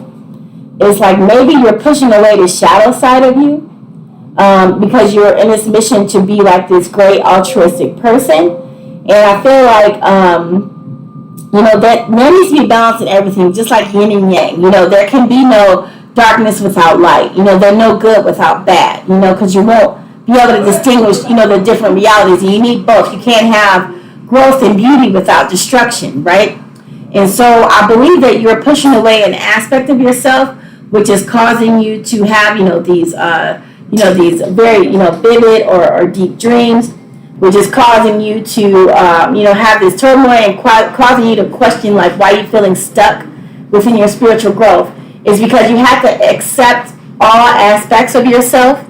You have to love all aspects of yourself, and you have to embrace them, right? And then I'm also going to read 8 for you because it's just like glaring right at me, and I'm going to read what 8 says because it's going to help you accept the message of 63. You need to stop pushing away, all of you. Embrace all of you. Not saying that, shadow is not anything that's bad, just letting you know. Shadow is just, the parts of yourself that are more like ego-driven, but, you don't want to get to the point that your ego is, like, over and excessive. Or the parts of you that, society may say, oh, that's bad, but, it's not really bad.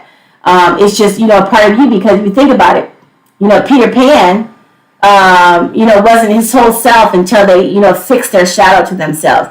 And your shadow always is going to follow you. And if you're afraid of it, what good is that, right? It's a part of you. It always will be. And so number 8, I'm going to read that because it's just sitting on top of the deck glaring at me, so it must have a message. Bypassing. And this is what 8 looks like, just to let you know. If you have drawn a sigil, you do not see it. What you do not see is that you are bypassing in this situation. Bypassing is a coping mechanism that leads you to believe that the actual resolution has taken place when it hasn't. Bypassing or whitewashing is the act of using beliefs to avoid facing or healing one's painful feelings, unresolved wounds, and unmet needs. It is a state of avoidance. Because it is a state of avoidance, it is a state of resistance. Spiritual beliefs of any spiritual tradition and even simply societal beliefs can provide ample amplification and justification for living in a state of inauthenticity. They can provide justification for avoiding the unwanted aspects of one's own feelings and state of being in favor of what is considered to be more enlightened or a more virtuous state of being. In today's world, we have little tolerance for working through our pain. We much prefer instantaneous solutions that involve numbing out pain. When we whitewash over issues and try to avoid them, it is premature and false transcendence. And it is dangerous because it sets us up for major division internally. It creates a definable split between where we really are and what we think it should be, and what we think we should be. It enables us to lie to ourselves and delude ourselves and live our lives through the projection of a false self. This is not integration. This is selective identification.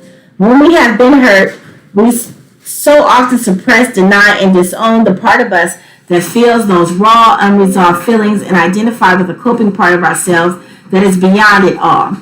We cannot heal unless we are willing to admit where we are and who we are. Bypassing is like breaking your leg but being unwilling to admit it, putting a plaster over the compound fracture and trying to continue going forward anyway. If you have drawn the sigil, you may be using positives to deny and reject disown negatives. For example, you may be using higher spiritual truths to invalidate the parts of your lower dimensional reality that you find unpleasant.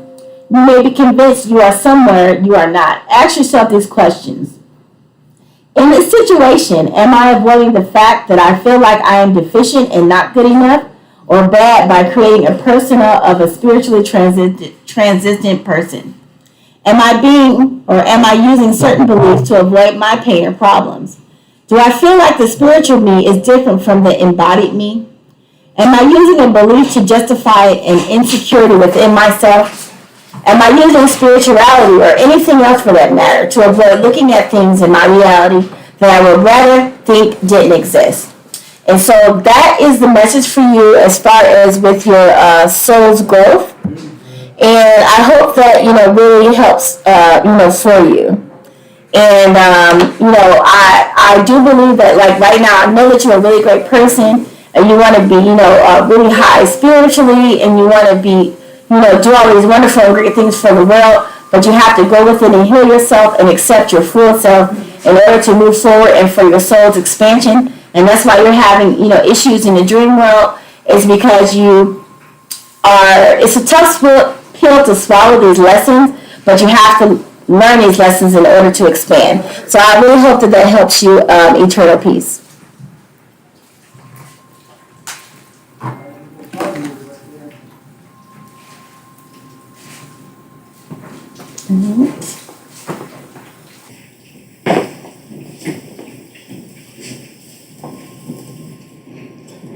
You said goosebumps, Addie?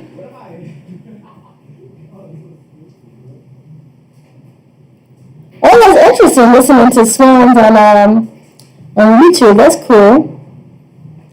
I think I have one more question in the works for you.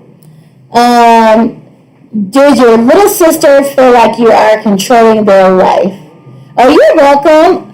I'm so happy that you enjoyed it, Eternal Peace, and I hope that helps you, in your soul's journey. But yeah, universe sees you working. They just want you to learn this lesson so that way you can, move forward. But yeah, you got this. All right, let me try to put up some of these cards first, because It's getting cluttered. Alright. Let me just turn it this way. Okay.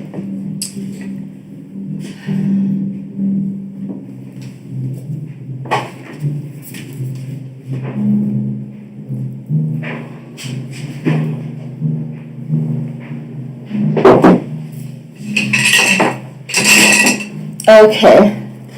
And I'm going to clear the energy a little bit because I kind of feel like I was tearing up a little bit with Eternal's reading because it was like kind of like a sad, not, it wasn't a sad reading, but it was an emotional reading because, deep down, Eternal Peace does know that, that is, what's going on. But it's like they just want to, there's no speed past to healing or speed past to, becoming all of who you were meant to be. And it can be difficult to know that, that there's still work to do and that there are parts of yourself that you have to accept that you would rather not, because that's difficult to do shadow work, or, everybody would be doing it and everybody be healed and everybody would be, doing the thing that they were meant to be, but shadow work is difficult because of all of the heavy things that you have to confront. It's like, children are born, being everything that they know that they should be and what the universe created them to be, divine and perfect. And then society, conforms them into being something that they aren't by telling them that everything that they are is wrong. And then so you have to, take time to unlearn those things, take time to grow from those things, and take time, some people never even get to the point where they examine that, hey, everything that I've been taught or learned or, who I was supposed to be is a lie. That's a tough pill to swallow, but the bravest ones among us do that work so that they can become a true, fully actualized person, the person that they were meant to be before society told them that it wasn't. But I'm going to go ahead and get to Eternal Pieces, not Eternal Pieces, Addie's about their sister.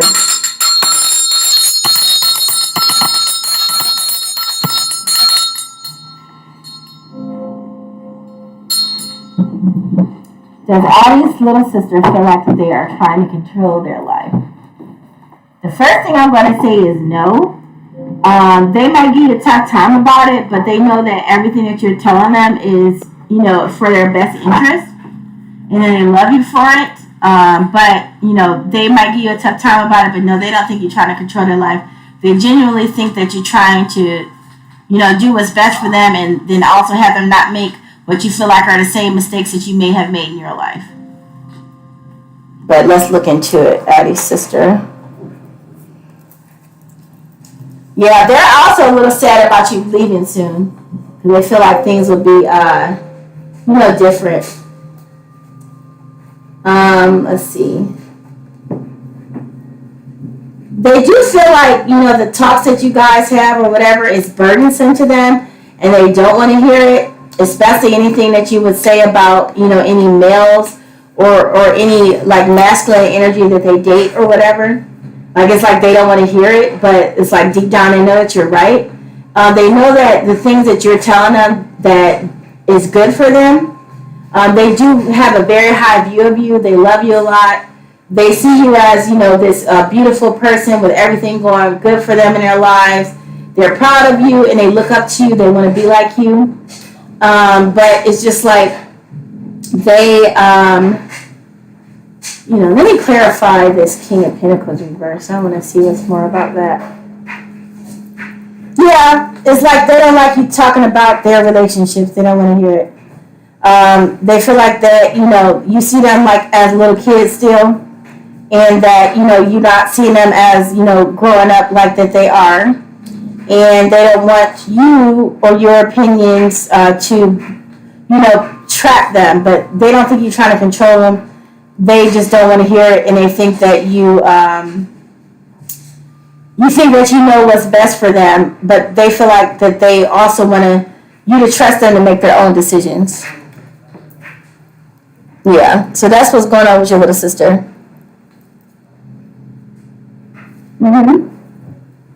Yeah, but they think the world of you. They just don't want to hear it. But they be feeling like you'd be right, but They especially don't want to hear any advice about anybody they choose to date. Like, that's the thing that they get upset about the most, whether you're right or not. So I would just say focus your relationship on other things besides their dating life. Yeah.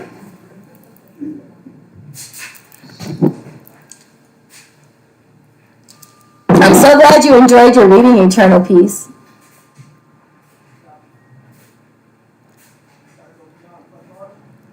You said you want to stop obsessing over. Is that the person you're trying to go like to college with?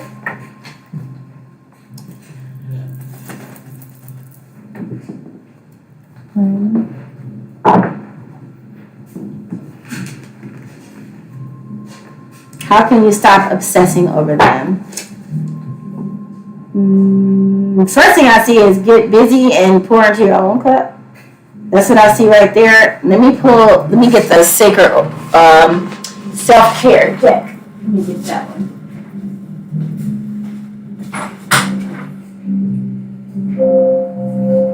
Karma. Oh, here it is. Self-care.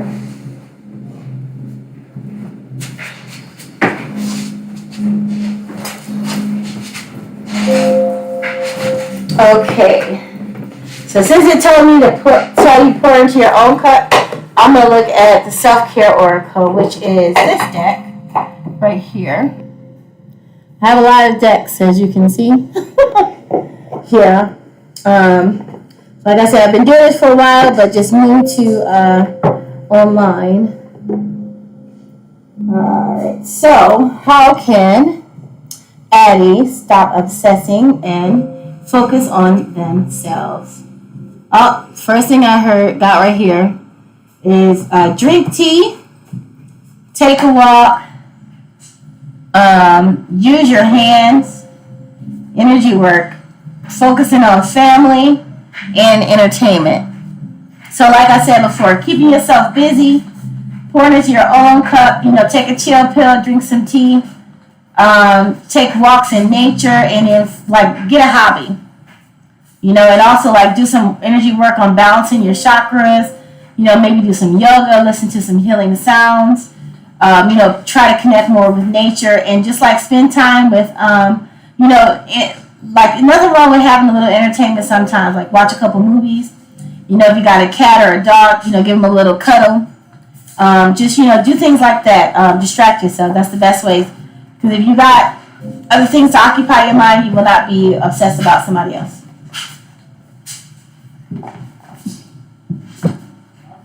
You're welcome. Absolutely.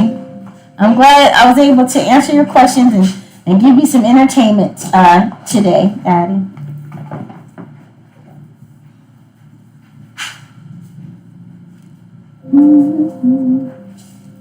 These ones, yeah.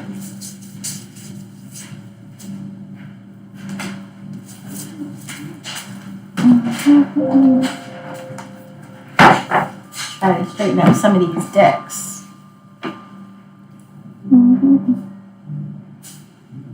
Oh, you are so welcome. I'm so glad that you enjoyed them. Please tell some friends about it. That way they can come and get some readings like love and clarity as well. But I was very happy to do your readings. Very happy to meet you and feel some of the energy from you. But yeah, I feel like you're going to be doing great in life. Just, got some growing and learning and healing to do and not feeling like, don't ever, let yourself sink into self-doubt or imposter syndrome just because of the light that you give off that other people, aren't able to naturally have and want to, be jealous about it. Just don't even let the energy bring you down. Just know that God has better for you. So welcome.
yeah, yep, that is true. Like you definitely, I've definitely seen that a lot.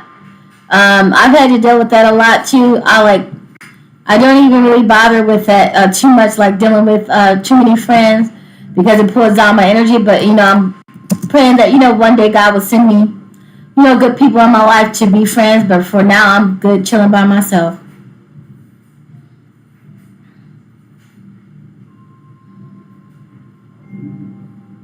Yeah, we can look into that a little bit. Like if you wanna, like I'll do a couple people if you want to like decide who's really for you and who isn't.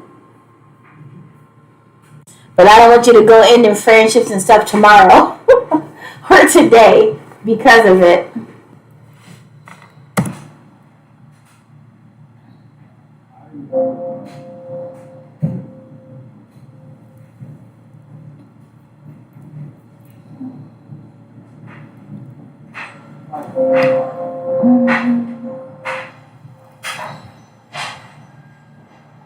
Yeah, but go ahead. You can answer, like put at least an initial, because I did see like 3+ people, and so I don't want to mix their energies up. So if you could put like the first initial of their name would be great, so I can distinguish between their energies. Okay, no problem.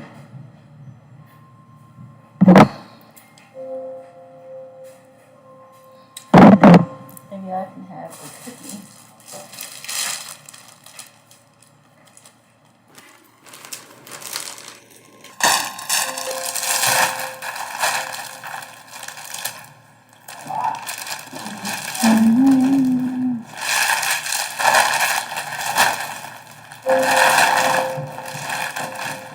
That's good.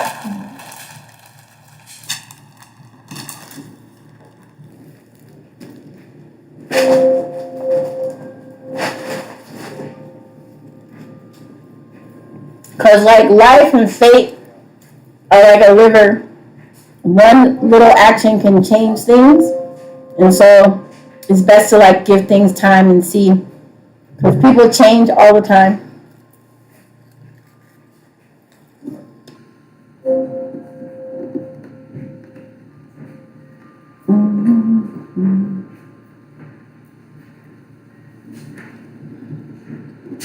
Yeah, I got it. Hi, Benjamin. If you have any questions, please enter them into the chat. I'll be very happy to give you a reading offering love, light, and clarity. Hola.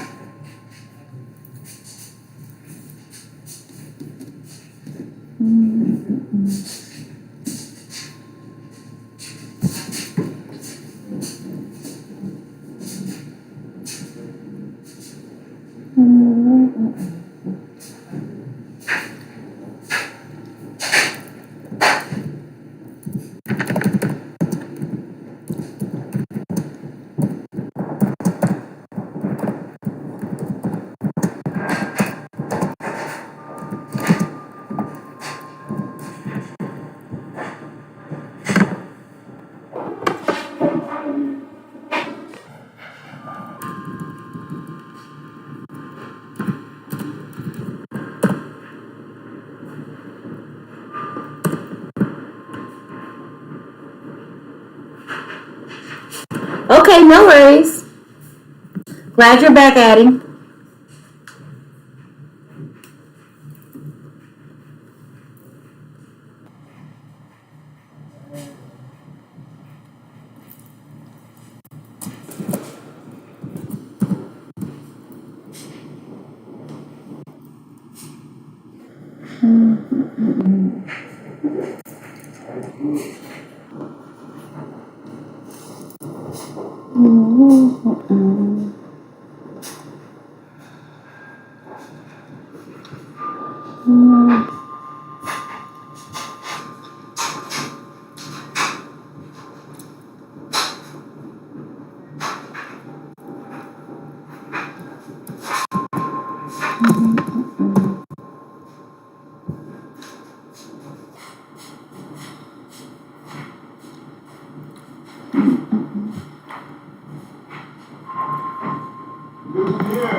All right, guys, I'm gonna refresh my chat. So if I don't see your question, just you can re-add it.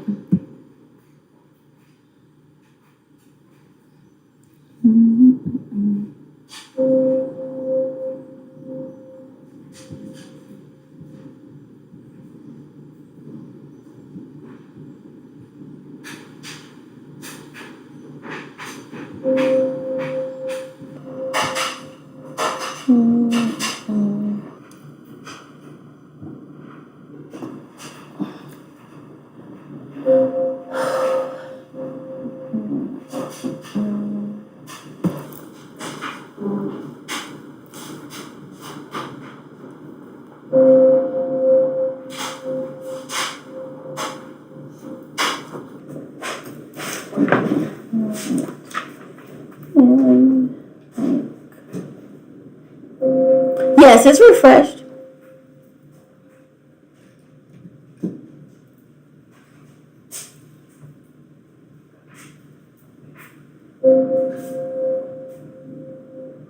But I am ready for your questions when you are ready.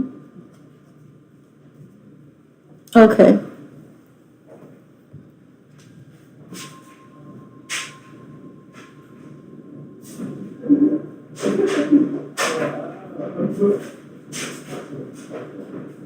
Okay.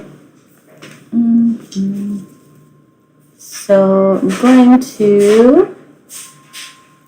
All right. So I'm going to do 3 for each person. What is the general overall feeling that S has for adding? Oh, this one already flipped out. All right. So we're going to take that one because that was a good one. There's 2.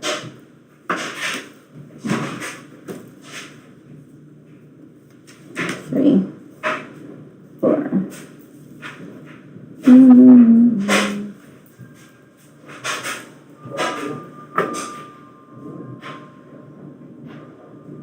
I see them as seeing you as somebody who has a lot of great things going on for you in your life. They see you as abundant with a happy, sound family. They don't have as many good things going on in their lives as you do. So, they're a little guarded. Like, I don't feel like they're as open to you as you are with them about their lives. I do feel like, some of the things, like how great your life is going for them, causes them a little anxiety or feeling bad about what's going on for themselves. And I feel like they wish that they could be, this might be one of those frenemies. Yeah, so I'm just gonna say it. Because it's like they're wanting for you to kind of be like not having like, I guess, more of in the stuck energy like they are. Yeah. So I would say that, be careful with this person. Won't handle spoon kind of situation because they might be one of the frenemies. Hello, hi, Goldeneye. I will definitely get to your question next. Please go ahead and post it in the chat. And I would love to be able to offer you some love, light, and clarity. All right, so then there is PA girl. How do they feel about Addie?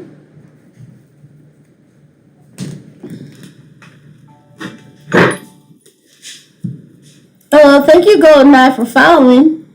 I'm doing pretty good. I hope you're doing well.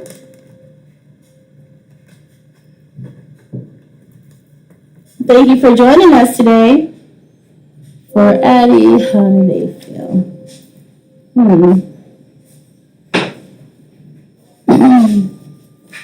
PA.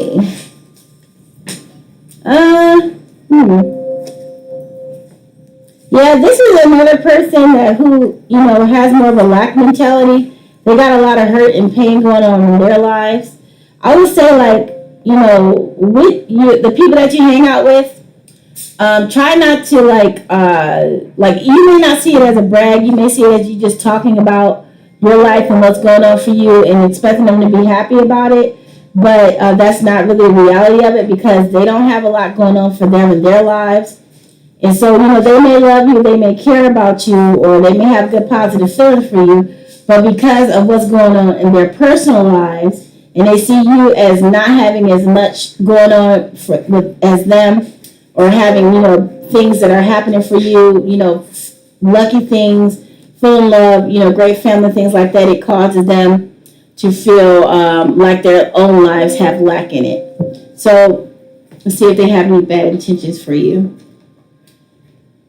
They just want to be better than you. That's just the truth. The PA person, oh, thank you so much, Goldeneye. That's so sweet. I appreciate you.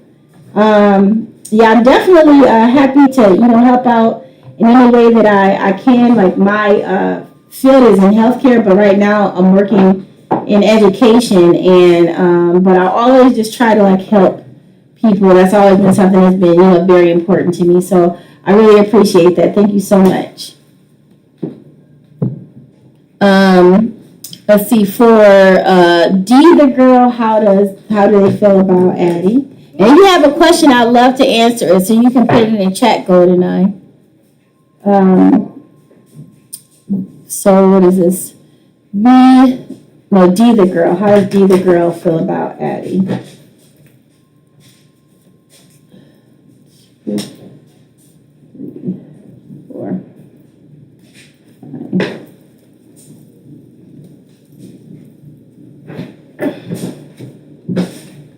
Okay, finally got one that's not not a friend of me. This is a good friend, a good person. They don't have any negative feelings towards you. They have enough going on in their own lives to feel happy about.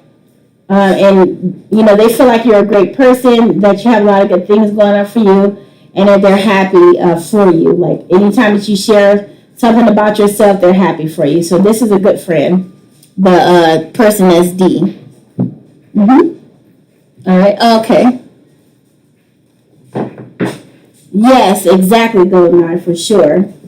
So I'm going to, I answered, I think, 3 people for you, Addie, so I'm going to go to Golden's question, and then I will, go ahead. No, it's fine.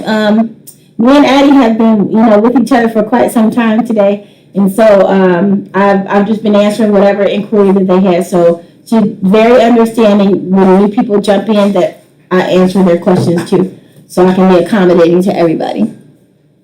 All right, you're welcome. Yeah, but D so far of the girls is a good one. So Goldeneye, what do I see for your future? Let me ring the bell a little bit to get some of the energy dispelled.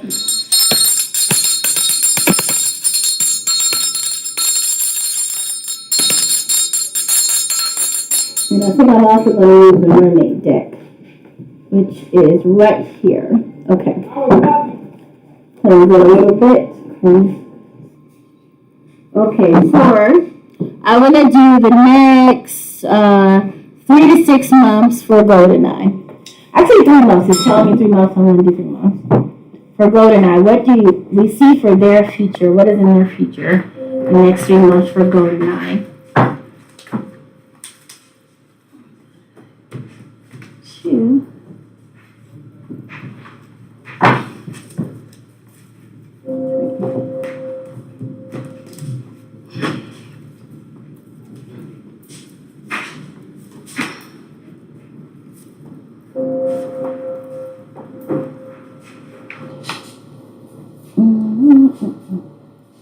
A lot of things I can see because I just keep wanting to pull more things. So let me move some of these other decks out the way. I'll pick those up later. Alright. This. And this one. And get a little bit more room.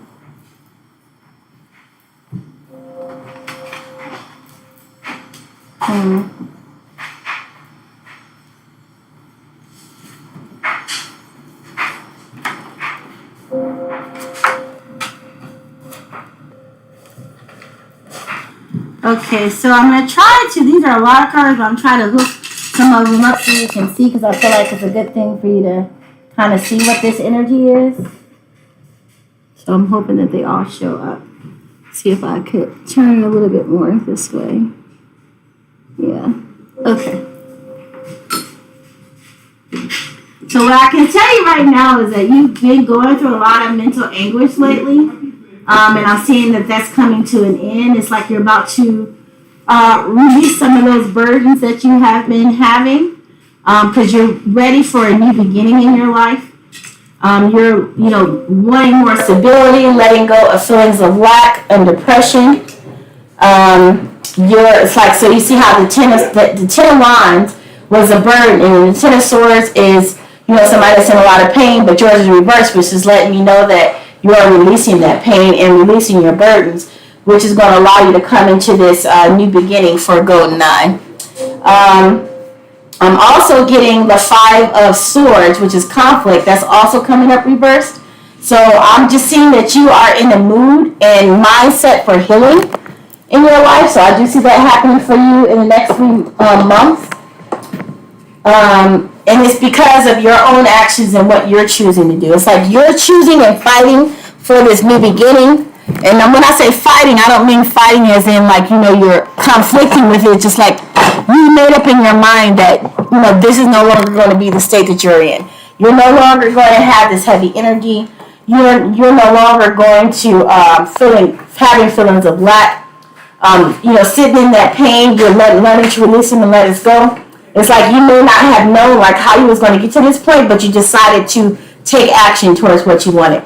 And the universe is healing you, and answering that prayer is going to help replenish you, restore your heart, restore your mind, restore your finances, and give you the things that you desire. And what you desire is for growth and stability for not only for you, but for your family. I'm trying to see if I have any more of these little clear things to hold it up, but I'll just hold these two up. So it's like you're desiring growth and stability. Hi, Vinny. Yes, I will get to you right after. I have one question ahead of you, so I'll get to you right after. Absolutely. So for GoldenEye, I can see that what you are desiring is not only for yourself, but it's for your family, for your legacy, or for building a legacy, and you want to share this wealth and stability with those that you love.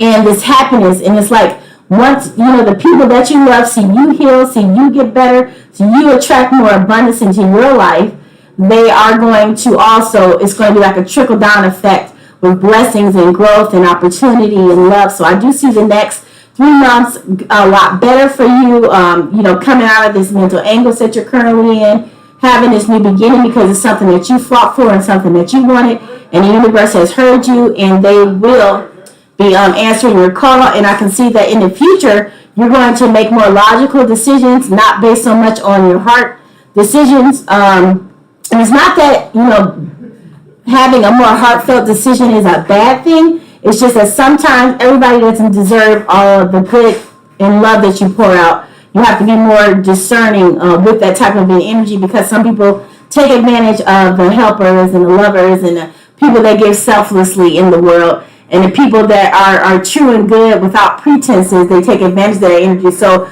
you're learning to kind of like keep your cards close to yourself, so that way you're not outpouring, those emotions to everybody else. And I do see you having celebrating and fun times, with family. I see that you will be coming into more stability and perhaps even a new blessing coming into your life. I don't know if you're looking to have more children or that or have a child, but I see that that you're building. Either if you're not going to have a child or new children coming into your life, I can see that you are building and going to birth in a new idea into this universe or plane that's going to help you. And I see that this idea isn't going to be something that someone is going to be able to take from you. It's going to be something that you're going to be able to build and something you're going to be able to share, because it's very important for you. I can see that you share with your family and loved ones everything that you obtain and everything that you learn. And I think that makes you a very beautiful person. Golden eyes. Oh, yeah, no worries. No worries at all. Yeah, I hope that helps for the for the next 3 months for you. But I definitely see things positive and turning around for you.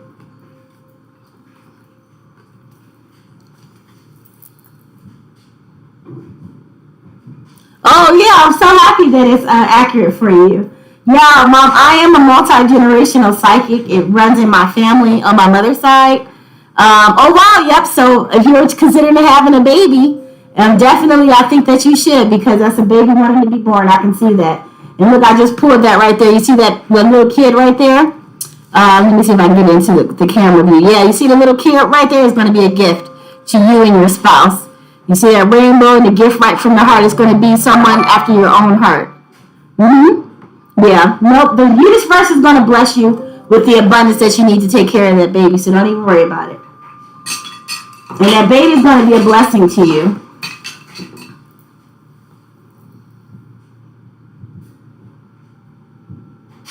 Yep. I hope that helps. Did you want any more clarity on that, Golden Eye? Oh, you're welcome. And then next, I'm going to go ahead and do Vinny. Yep. And I can see that you're indecision about it. Like I just pulled the hangman because I was looking more into it. I can see that you haven't made up your mind about it, but I can tell you right now that baby will be a blessing. And somebody, like I said, you see how this guy is looking right at himself in this mirror in this Knight of Cups? They're going to be someone, a baby that's very much like you with your own heart. Yeah. Yeah, beautiful baby. And it's going to actually help, bring your family closer together, I'm seeing, and make it more stable. Let me see. Yeah, more stability into your family. And it may be even a gifted baby. A gifted baby. That is like a gifted baby that will be more spiritually inclined. They will travel in between worlds quite a bit. Yep, definitely a gifted baby, quiet and introspective. Let's see, it's a girl or a boy.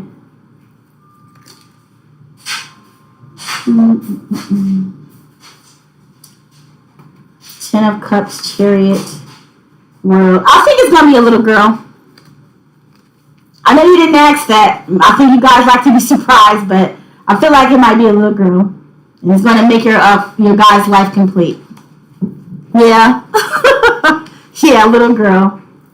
Okay. All right. Yep, you're welcome. All right. Vinny, what did you want to ask, Vinny? Oh, okay. Awesome. So you feel like it's a girl too? Yeah, that's what I felt. Yep, definitely felt a little girl. Yeah.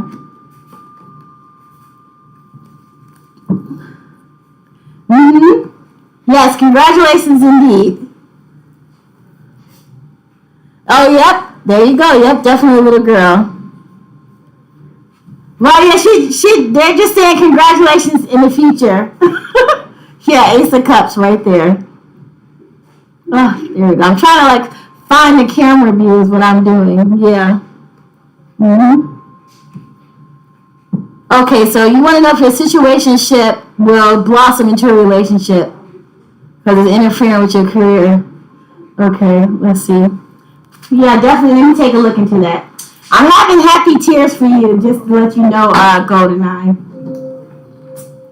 So I'm trying to clear up that energy because I'm just so happy for you and your family, and for all of the positive blessings that are coming your way.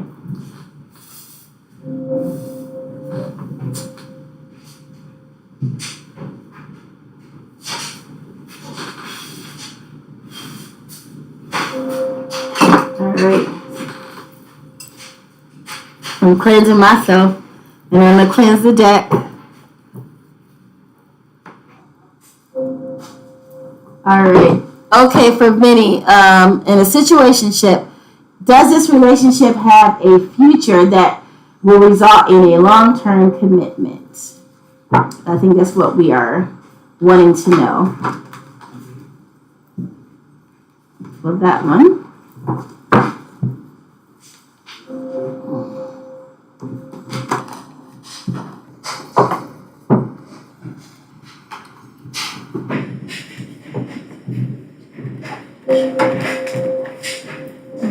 Long-term commitment.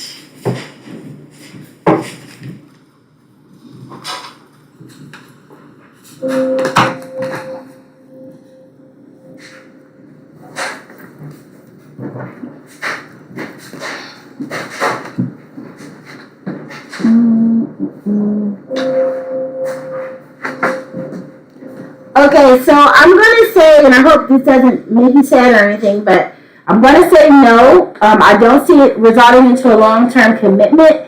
And I do believe that you're going to be the one that's going to end it.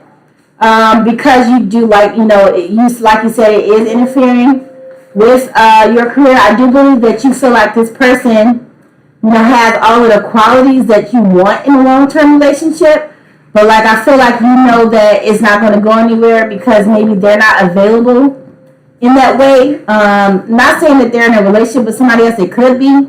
But I don't see it as they maybe have all of the qualities that you want in a long-term partner, but that doesn't mean that they're for you. And I don't see this person, as for you. I do believe that they'll wind up leaving you out in the cold if you are not the one to break things off. And I feel like it will be very hurtful for you. Like kind of haunt you for a long time. And make you feel like you weren't good enough when that's not the truth. They're actually the one that's not good enough. And I feel like at this time you should probably focus more on pouring into yourself, into your work, and like having this new beginning that you desire, so that way you can, be a complete person. So that way you will attract the type of love that you want. So, like, some people, like, they feel like, they're looking for their other half or somebody that can fulfill them. But the thing is that you should be a full and complete person, your own self first, before you seek to add somebody else into your life, or you'll always find someone that is missing something or not complete just like yourself, because that's what you'll attract. And once you are in this Nine of Cups energy, because the Nine of Cups is somebody that has everything except for that 10th cup, which is that 10th cup is like family and togetherness. And so you should be in the Nine of Cups energy. It's like having everything going for you, your career going good. You got your own hobbies, you got your own interests, you're loving in yourself, you're caring about yourself. You're spending that time dating yourself and being a type of partner to yourself that you want someone to be for you. And then that's, when you get into that Empress energy, right? And the Empress doesn't matter if you're a girl or a boy, it just matters. Empress is somebody that attracts everything to them. They get people to build their kingdom for them. They don't have to do anything. It just comes to them magnetically. And that's the type of energy you have to be in to be more discerning with your relationships and the people that you choose to share your space and body with. And that's going to bring in the type of love that you desire. Mm-hmm.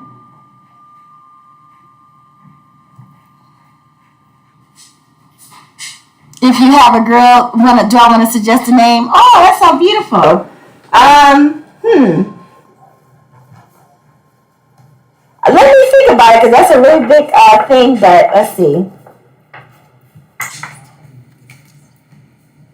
I know that she's going to be magical and gifted. I do know that. something like, I don't know, like if you're, I don't know if you're into something like that, but like something to do with like stars or something like celestial or celeste or like something like that's like a magical name or something that has the same initial as your first name.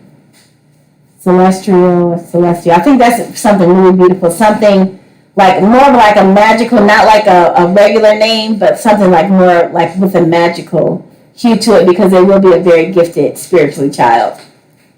Yeah. Yeah, Celeste. Yeah, that's pretty. Yeah, you're welcome, Vinny. Absolutely. I'm so glad to help. Hi, Glitch. Absolutely. You can have a reading. I'm glad you like the name Celeste. It is beautiful, and it's like celestial, so that's really pretty. And there's not a lot of Celeste anymore. You know? And just Vinny, don't worry. You're strong, and you deserve better. I'm just letting you know that. You deserve better. You deserve somebody that's going to be able to fully commit to you and give you the type of love that you desire and that you deserve. Not somebody that just, is fly by night or just able to give you physical intimacy because you need more than that. You're welcome, Vinny. I'm glad to help.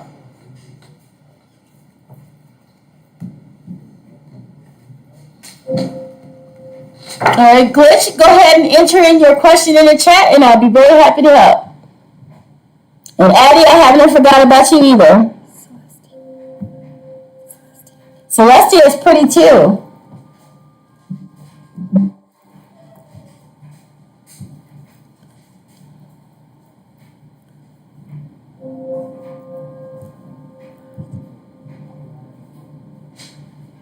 Yeah, you're welcome. I'm glad I offered you some clarity.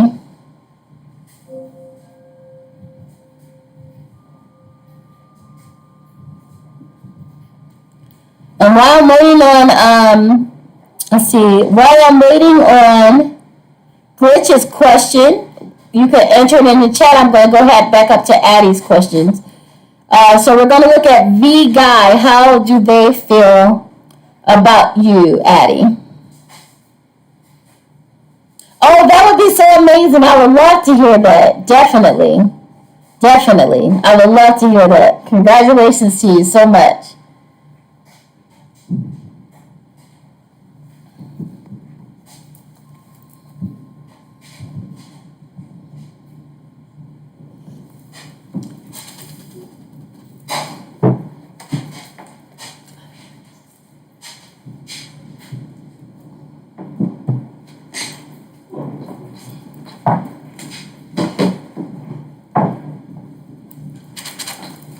How does V, the guy, feel about Addie? I think, let me scroll back up and make sure that is what I read.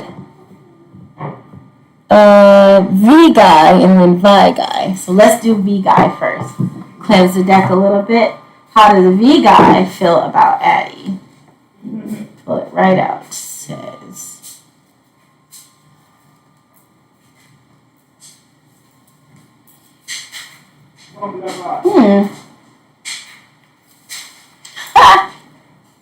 Okay.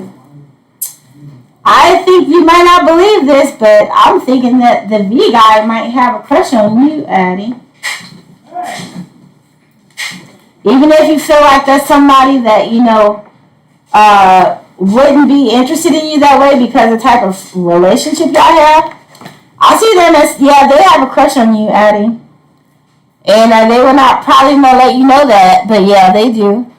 This V guy has a crush on you. And they see in you a lot of things that they desire and love. If they haven't made a move yet, it's because they feel like that you wouldn't like them in that way. And they care about you a lot, and they really do love you. And they see you as somebody that might be an ideal partner. But I don't think that they will say it to you because they feel like you would reject them. Do they have good intentions for you? Yes, they do. They want to be with you. So yeah, they have good intentions for you. Yeah. No. Don't feel bad. No. You are only in charge of your own happiness. And also, They didn't mention it to you, so you don't even gotta tell them you know, right? Yeah. Oh yeah, absolutely. You're so welcome, Golden Nine. And then when you have your baby, I want to see a picture. Please and thank you. That would be so amazing. That would make my year. Yeah, so with the V guy, just like, I don't think that they will tell you that they feel that way about you because they feel like they don't have a chance anyway and they want to mess with the friendship. But yeah, they're going to keep it a secret. They're not going to tell you. Any pretty girl names that with a D? I know this name is overused, but Destiny is very beautiful. I think because they, like I said, they are a spiritual child. So Destiny is pretty. And I'll think of some other ones, but definitely something spiritual. Like think of I would do like a Google Gemini search of spiritual girl names that begin with a letter D. Divine is also pretty, but I don't know. I wouldn't want to be named Divine as an adult, so I wouldn't suggest that for a kid. But yeah, definitely look up some D names and chat, like Google Gemini chat, that are spiritually connected. And I'm sure you'll find something beautiful. Yeah, Destiny is really pretty. Yeah, but that's a lot of people have that name, so I don't know. But Destiny is a very pretty name. Yeah. Let's see. So we're gonna go up to VI for Addie.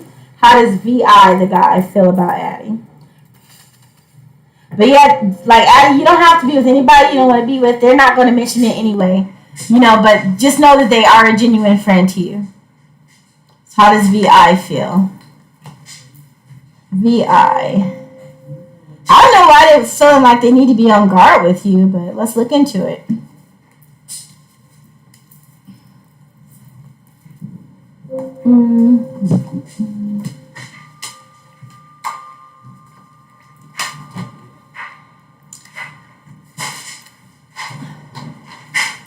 VI. I don't see them as having any bad intentions towards you or anything like that. I see them, I feel like that they feel like you're about to go off and do your own thing. And they're not really sure where that leaves them, kind of, and they feel like they're going to go off and do their own thing, so they're kind of guarded about their feelings because maybe not trying to dive too deep into the friendship. If you guys are going to be going separate ways, that's what I see. And so also not have any conflict or anything like that. So I feel like that the VI is more of a surface-based relationship or a surface-based friendship that may not be a friend you have your whole life kind of situation, but just somebody to hang out with and have fun with, and that's a cool guy. They are introspective type of a person, but they're just kind of working on themselves, keeping their cards kind of close, and just they're more focused on their own abundance right now for the VI guy, but they don't have any negative intentions towards you. Yeah. Delilah, no, that's beautiful. Delilah Ophelia Celestia, no, that's a beautiful name, and it's not too much because this is going to be a very special child. So no, Delilah is so beautiful. I haven't heard that name in a long time, and I think it's gorgeous. And it all goes together. Delilah Ophelia Celestia, and if she's going to be special, she needs to have a special name, Goldeneye. So yeah, don't even feel like that. Dancy is also pretty, space inspired. Morning Star of Venus. Yeah, that's beautiful. I like that. That is very pretty. You have a lot of really great names.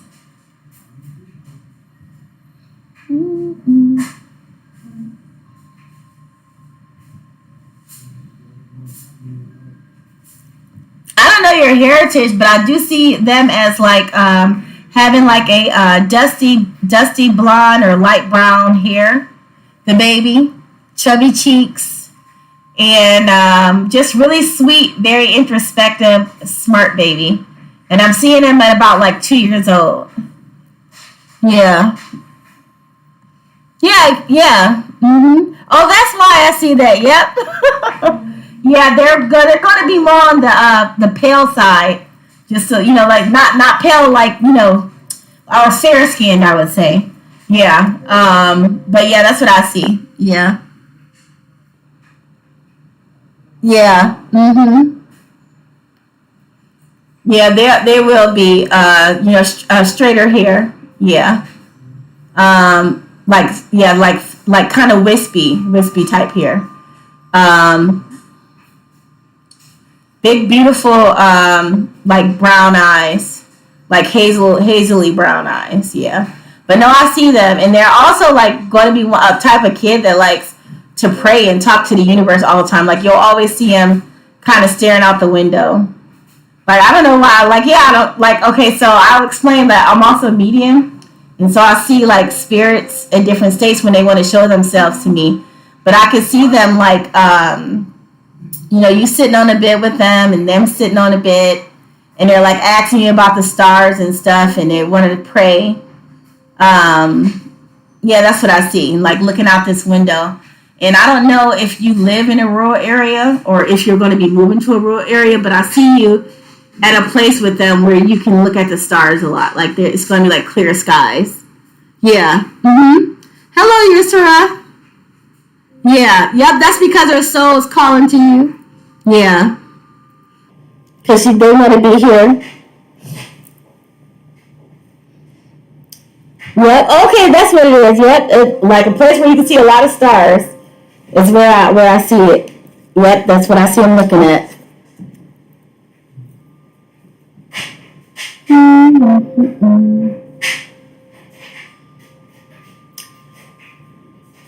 Hi, it's going really good, Yusra. Yeah. Oh yes, that's beautiful. I love it. I love it. Yes, she will. She absolutely will. Dahlia, Ophelia, Celestia. There, that sounds like magical. I love it. Yes, she will. She absolutely will. Let's see. You're welcome, Goldeneye. It says, what are Nelson's intentions towards Yusra, please? Sure. Let's take a look. Let's actually trade the deck. We're going to go back to the Light Oracle deck. Not Oracle, but Light Seeker's Tarot deck. 1, 2, 3, 4. Yes. I'm sure she will love it. And I know you love all your children, but there's definitely going to be a special place in your heart for this little one.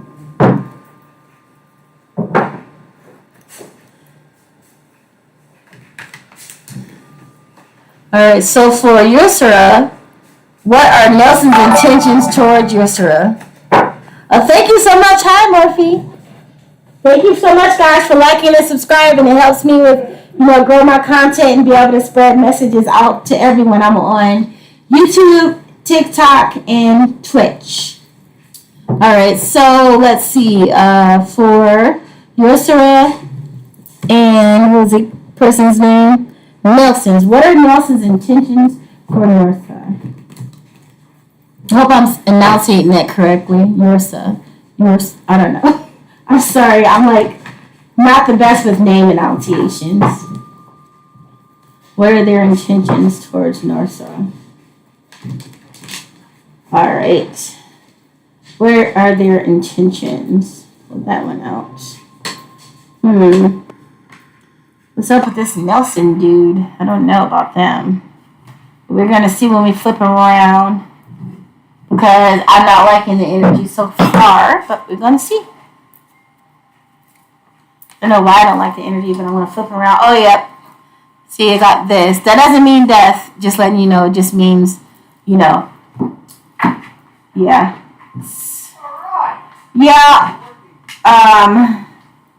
Not the best. I see that, and you already know it. Whoever, you were asking, you're already an intuitive person.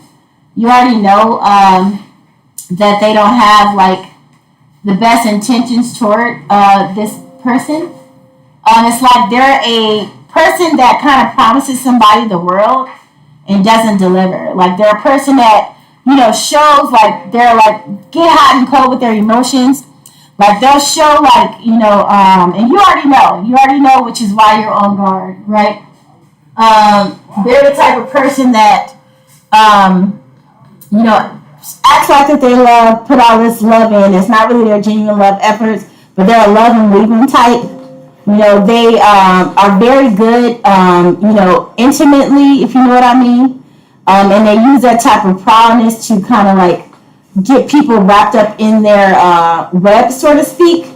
And they act like that they want to have these long-term commitments, and they want to have this family, and they want to rush towards like, this big commitment or long-term thing. Like they're pretending like that they're going towards this, but they're not. They're really not. They are a heartbreaker, or somebody that pretends to be someone that they aren't, and they leave a lot of wounded people in their past. Like they're basically would mess up whoever this your person is happiness. I'm trying to find the camera. They'll be messing up their happiness, trying to stabilize their strength, and I feel like that isn't, something that you really need for you in your life. Like whoever this person is will regain their strength back. They will, because what happens, would happen to them if they decide to pursue this, is they will, be whole again or be renewed again. But that's the thing I would say, is to avoid them, because they are not a good person. They're a love them and leave them type. Yeah, exactly. Definitely. Okay, sorry. Yes, sir. I definitely don't mean to, disrespect your name. I just don't know how to enunciate it right. So, I would say that this person doesn't have good intentions. They're a player, and they're not only a player, but they get high off of hurting other people. Like they're a person that enjoys hurting others. So yeah, they're not worth your time. I would say so. Yeah. Yes, that is true, Golden Eye. They do spend time, with their parents and their families before they come to this plane, for sure. That's why I was able, to pick them up. Yeah, they definitely, there's some people on the side of my house. That's why I was looking. Yeah, they definitely, spend time with you before they come. That's how they pick their parents. All children pick their parents, especially pick their mothers. Mm-hmm. Yeah, so you deserve better than this other person. Yeah. Well, even though, here's the thing how I feel about it. Even if you feel like your intuition will tell you they're a good person, you had doubts. These just slid out, so I might just get them. But you had to have had doubts about it to ask about it. So deep down, you knew that they weren't. Like I could see that. Like you were wanting them to be this wonderful person and to give you the love and stuff that you desired, but they're not capable of it, doing it. Yeah, they're not capable of it. Yeah, you're welcome. Yeah, they're just not. They're just immature. This person, so yeah, they're not ready. I don't care how old they are. Some people never grow up. They're just not mature enough to handle a real relationship. And what's worse is that they may have narcissistic tendencies because they enjoy hurting other people. Yeah. Thank you, Murphy. Yes, please go ahead and type your question, and I will definitely get you and help you out. I'm trying to angle this camera a little better because, I feel like it wasn't getting the whole thing in it. Okay, I think that's good. You can see everything. Yeah, this is better. Okay, cool.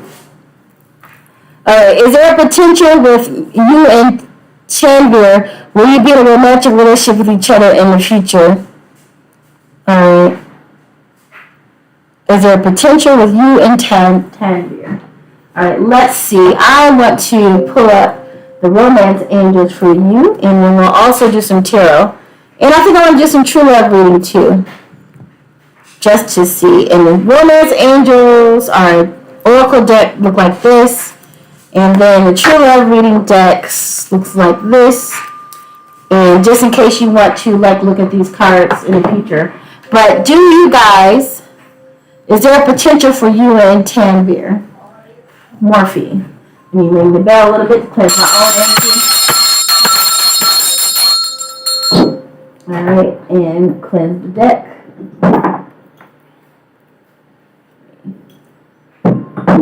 Alright, is there a potential for romance? Oh yeah, absolutely, absolutely. She hears you, like even if you can't hear them back, tell them that you love them and that you can't wait for them to come. And I'll make sure I tell her too.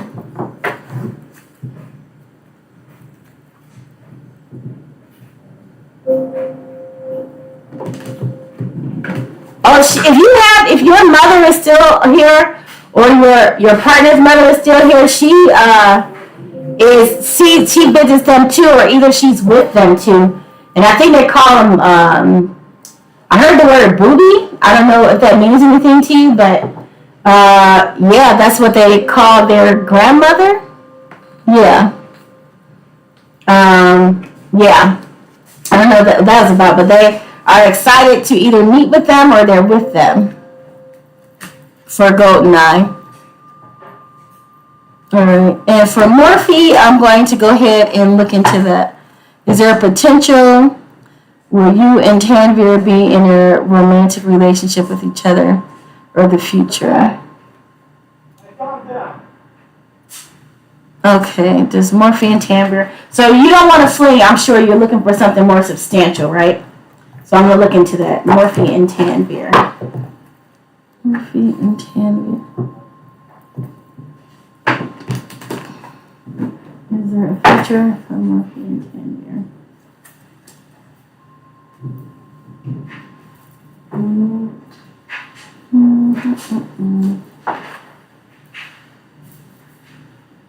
Okay, so I'm actually seeing for this Morphe and Tanvir that they don't want just a fling with you. They actually want more than that, and this actually has potential to be a really good relationship.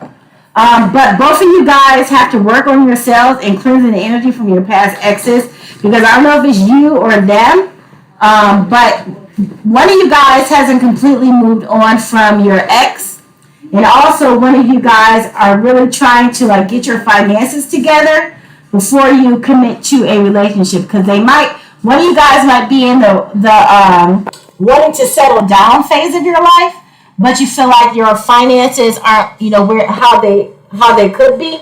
And so like that prevents you from wanting to have a long-term relationship because you're still working on getting your money up and getting your career and everything together, right? Okay, so that's why it says you haven't released your ex. That makes a lot of sense then, yeah. Yeah. Let's see. So adopted Dominican mom. He has 2 moms. Let's see. Let's see. I have 2 moms. Let's see. Okay, cool. For the baby, Lola and Lula. Lola and Lula. I'm gonna look up real quick. I'm sorry to interrupt. You're reading Morphe, but I'm gonna look up. I need to see what boopy means. Give me 1 second. Cause let's see, boopy. Booby.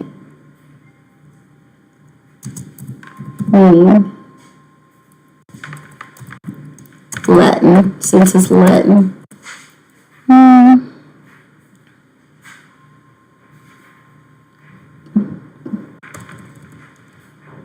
Booby.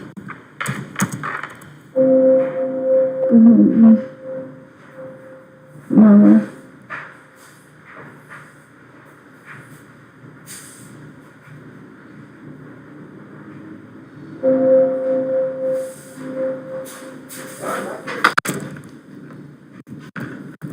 Poopy. Poopy meaning.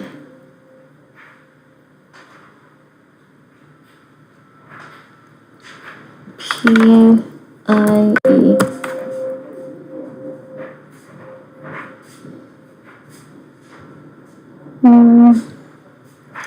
Poopy nickname. I'm just like curious as to why I heard that.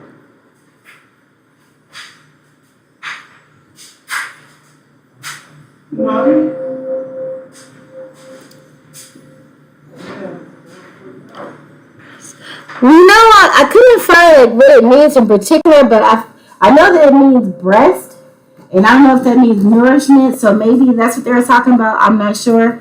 But let me get back to. I was just distracted for a minute. I'm sorry, Morphe. Let me go back to your question. So yeah, they have to let go of the energy of their ex, so that way they will have energy. But for this relationship, and I feel like you guys should kind of like take things slow, especially if you are still having energy from exes. Take things slow, like date each other, become friends and stuff. You know, do all of the things you need to do before you become intimate. And that's going to help the relationship actually blossom, grow, and take root, and give time for those exes' energies to dissipate. But definitely there's a lot of attraction between you guys. And again, you know, about loving yourself first. And also, you know, I am seeing that you guys your souls are attracted to each other because you knew each other in a past life. And I don't, you know, it does matter if you believe in those sort of things or not, but I do see that your souls know each other in another life, which is why, you know, you have these stronger feelings for each other, even though you may not have time to go as deep into each other. It's like your soul, you know, recognizes their soul. And I'm not saying that you're soulmates. I'm saying that your souls recognize each other, meaning that you spend another lifetime together. I'll ask if you're soulmates. Give me 1 second. All right. And now another thing with soulmates is that people don't realize is that you have more than one. Soulmates are souls that were created together and shared experiences together. And so you have strong connections to those people. And soulmates can be either karmic, or they can be twin flames, or they can be someone, you know, that's meant to teach you lessons. You guys agree upon that. Or it can be someone that you're meant to spend your life together. So I don't want people like to get hung up on the concept of a soulmate thinking that's the only person for you, because it's not true. People have multiple soulmates, and sometimes you see them in a lifetime, and other times you don't. But I'm going to see if they are your soulmate. Let's see. Abundance is reversed, but this one is not an abundance reading card. And love. And let's see. Sacred woman. Yeah, I would say that this is definitely somebody that you were together with in a past life. You shared a lot of love, but I would also say that you guys may not have had like a lot of abundance in your past life, like meaning maybe you guys were like on the poorer side in the previous life, and it's like you kind of like you had a higher station than them, but you chose to marry them, and they didn't have enough finances, which they always felt guilty about, like you settled for them, and that they couldn't give you the life that you had or deserved. So it's like that's why them getting their finances together in this lifetime before, you know, they settle down is very important to them. But let's look more into it. Yeah. The secret is my confession. He said, I told him, tell you a secret after our exams. Should you confess how you feel? Let's see. Should you confess how you feel? Well, I think like you already didn't put it out there that you were going to confess something. And so they probably already know what you're going to say, because like I said, your souls are connected. And so like they already know you. If that makes sense. And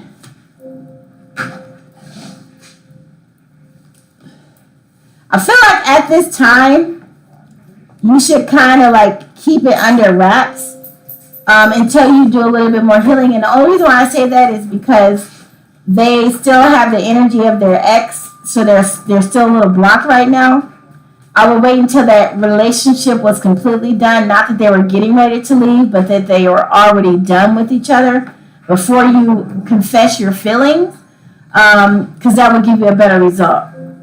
Because you don't want to be seen as, because like here's the thing, if you're dealing with somebody, or telling them that you have feelings for them while they're still in a relationship, that leaves open the door to think that, even if, you're not the type of person, that leaves the door open to think that you are capable of infidelity in the future.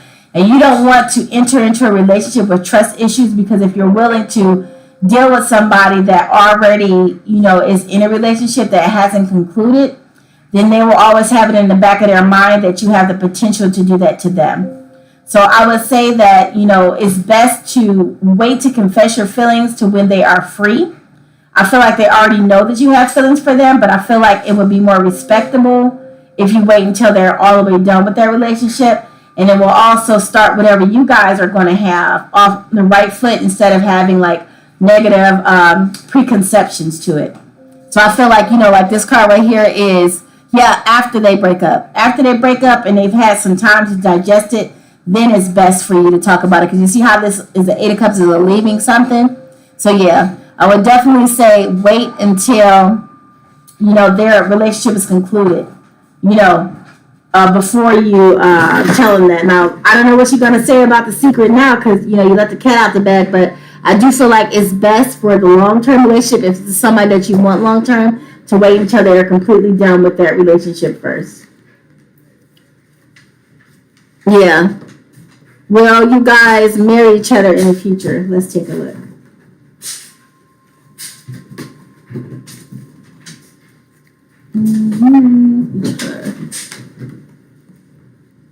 Will you guys get married?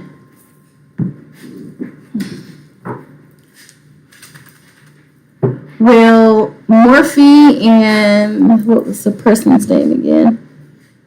Tanvir get married this lifetime?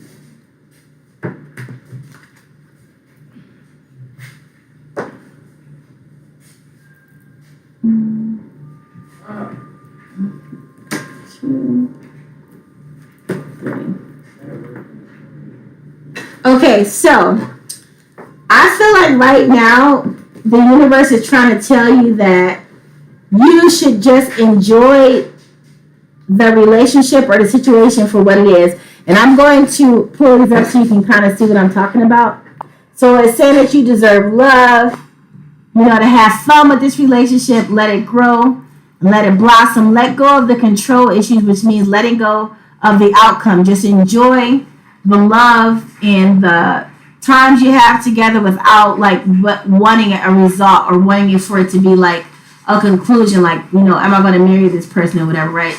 And so enjoying this love and letting it play out and enjoying like the dating phase and the friendship phase and the lover stage and all of those things, and letting go of a result and just letting it be is going to allow you to call in your soulmate, whether it is them or somebody else. But you letting go of the control and the outcome is what's really going to help you out in the future. So I'm not saying that you won't marry them. I'm not saying that you will, but I'm saying that you need to let go of the outcome and just enjoy the present. If that means, because the present is a gift. Yeah, it's like a wait to see kind of thing. Yeah, but I definitely see that it's definitely potential for marriage. Definitely potential for marriage. Mm-hmm. Yeah. Okay, yeah, that's interesting about the grandma golden eye. Yeah, because she definitely was like very much close and connected to her grandmother as well, that she wants to see, and she actually goes to see them. Yeah. Oh, I'm happy for you, Morphe. You're welcome. Just take your time with it. Enjoy the relationship in all its phases and stages, and don't rush into it. Just let it be, and let them in their entire thing with their current relationship before you pursue anything or before you confess any feelings. You know how if you open up a flower before it's ready to bloom, the flower will die. But if you give it nurturing and love and water and sunshine, it's going to blossom up on its own, and it's going to be beautiful. So let the flower bloom. You're welcome. I'm so happy that the reading helped you. Please like, share, subscribe. All of those things that they say online, because I'm new to the whole online thing. But I am on YouTube and Twitch and TikTok. So if you follow, it will help me be able to put out more content. Yeah. Yep, that's probably why. Because Boopy is saying that. Yeah. Oh, yeah. Okay. You know what? That's really interesting. Because you know how babies. I'm looking at reading what you said, Golden Eyes, about how the grandmothers took away the babies from breastfeeding. No, they absolutely knew that, because I even saw that gesture, like this. When she was saying Boopy. So yeah, this baby definitely wants to be breastfed. I was confused, like, what does she mean by that? So I was thinking it's like a nickname or something like that. But no, that makes more sense, because when I looked it up, it said Boopy, which is breast in Latin. And it, if the grandma was taking away the nourishment or whatever, definitely don't let him do that. Let that baby be breastfed. But I'm glad she loves the babies. Oh, thank you so much. Yep. To all you guys, absolutely. Let's see if it's the Filipino grandma, the Dominican grandma, or your mom. Let's see. All right, I'm leaning more towards your mom, but I'm gonna look and see which grandma is the little one coming to visit. Is it her mom? Yes or no? It's your mom. Yep, definitely your mom.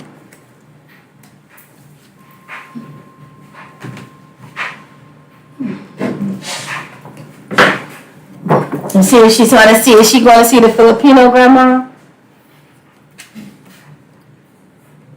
No, she'll meet the Filipino grandma when she comes to this plane. And I'm going to see about the Dominican grandma. Is it the Dominican grandma? She comes to see her too, but the one that I was seeing she was talking about was your mom.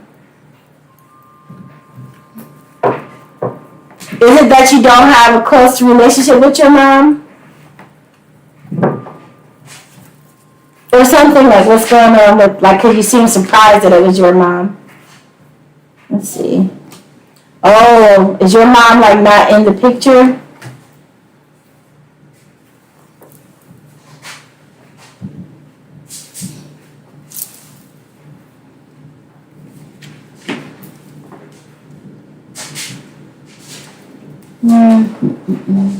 Okay. I think I'm sensing, like, I'm not going to put your business out there because you didn't ask me that question, but I see why you were hesitant when I said it was your mom, because of some things that, may have been down between you guys. Yeah. But I won't get into it because you didn't ask me about it. But I'll just show you the cards, and then maybe you could, like, determine what you want to see from it. There's like a blockage there somehow.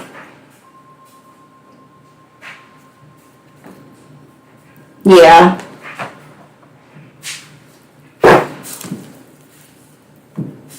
But I will not get into it.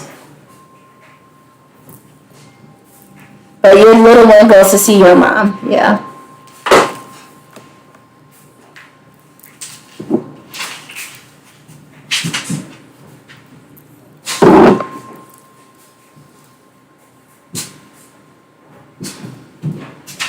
Yeah, maybe this little one will help bring some healing. Hush, King.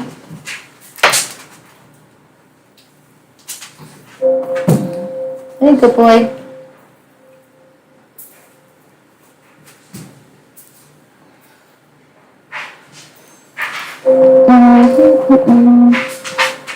Yeah.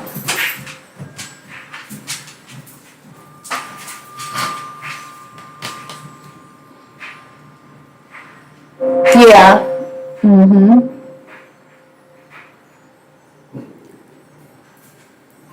I think that it would be healing, But you gotta respect, protect your own peace first and foremost. I'll say that too. What's the matter? What's the matter, good boy? You wanna go outside?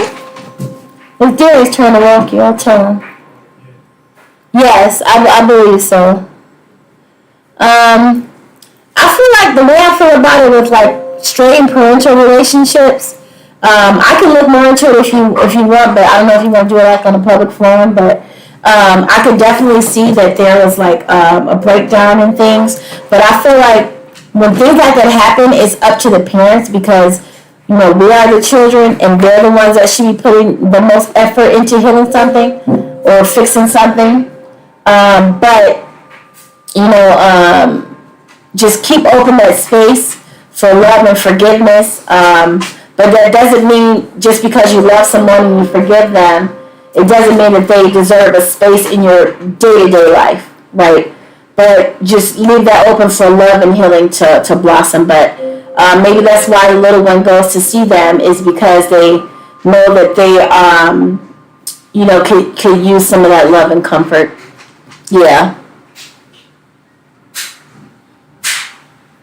Yeah, but that is their job to bridge that gap, not your job. But your job, first and foremost, is to protect your peace.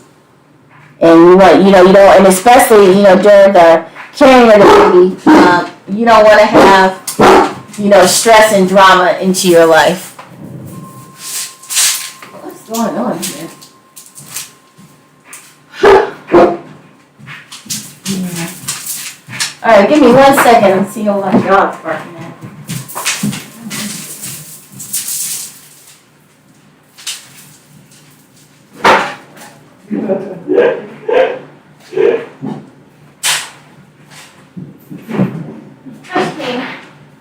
Everything's okay, sweetheart.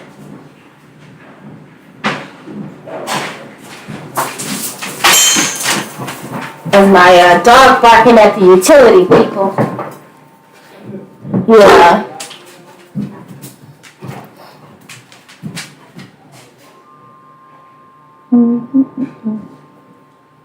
If I missed anybody's questions, please let me know, and I'll definitely get to you. Hush, King. Hush. Hush, good boy. It's okay. It's okay. They're doing their job. Yeah. Good. I'm glad because, forgiveness is a gift that you give yourself, And hush, King. Hush. Hush, baby. Come here. You're going to knock down my stuff. Come here. Hush. It's okay. I'm okay. You a good boy? You're my good boy. All right. Okay, you be blessed, okay? And be safe. And good luck with your little ones. And your whole family. Things are definitely getting better for you guys. And please like and subscribe. Thank you so much.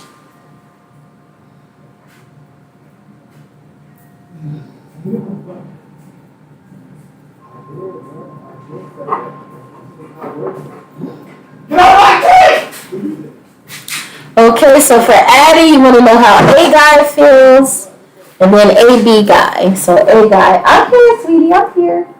It's okay.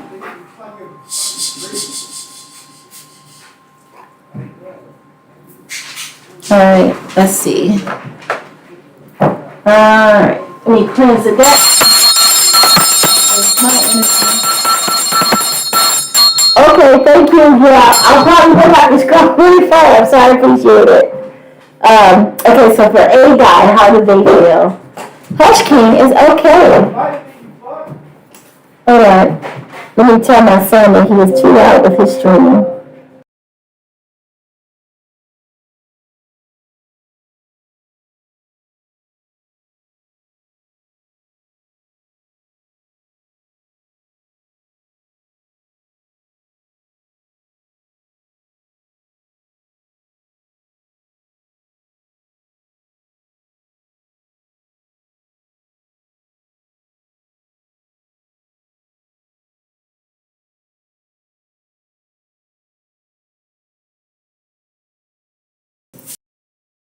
Okay.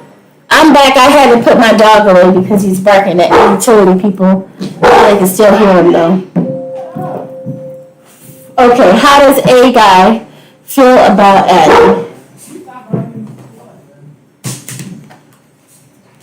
I feel like they have more of a nonchalant type of a feeling, but I'm going to look further into it. A guy feel about Addie.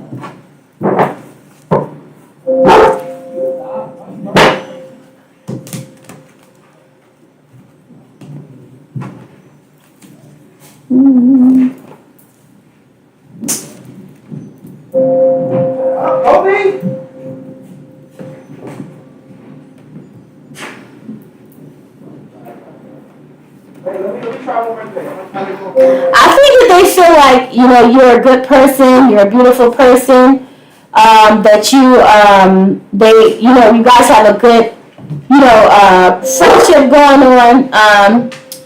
I do believe that they feel like you're a loving and a good person. I don't see them like as romantically interested or anything like that. But I feel like that they are interested in somebody, maybe somebody else in you guys' friend circle, or somebody that you know of that they also know. But I don't see like any romantic feelings towards you. And I know that's not what you asked or anything like that, but it just came up, and so I thought that I should tell you that. Yeah. But they do see you as desirable, but they just wouldn't go there with you. Yeah, if that makes sense. They see you as more like a family, I guess. Or somebody like that, yeah. Let's see. And then AB guy. Yeah, like a brother, yeah. Yeah. Okay, so AB guy, how do they feel about you? But definitely not a person that would bring you harm or anything like that. AB guy, how do they feel?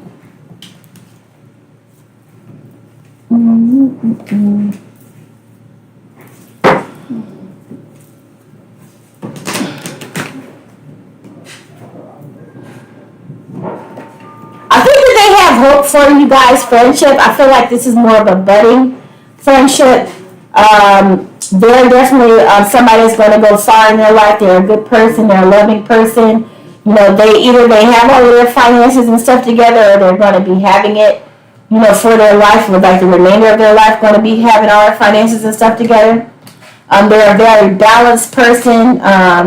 They're good with their emotions. And that because of like they are kind of a person that know who they are and what they want in life, things attract to them easily. But I feel like right now that they're mostly focusing on school and working on themselves, but you guys have a good time together. And he knows like that either you're about to leave soon or they're about to leave soon.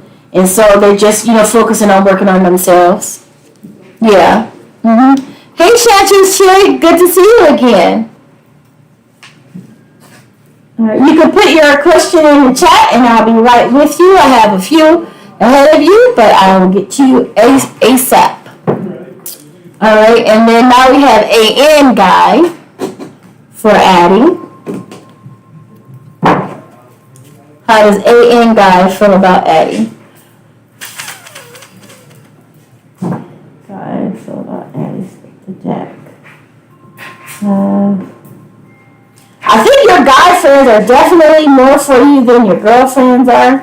And it definitely, usually happens in opposite sex relationships because I don't think there's no competition to it. There might be somebody that you rejected in the past, or that, like if they are, or they think that you will reject them in that way. So they're like more focused on their money right now and their growth in their career and lives.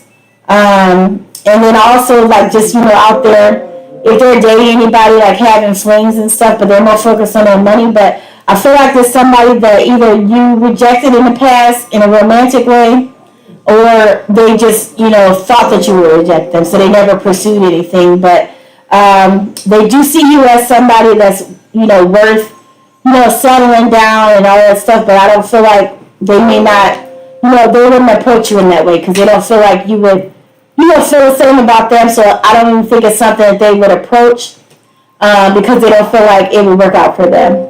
But they don't have any negative intentions towards you.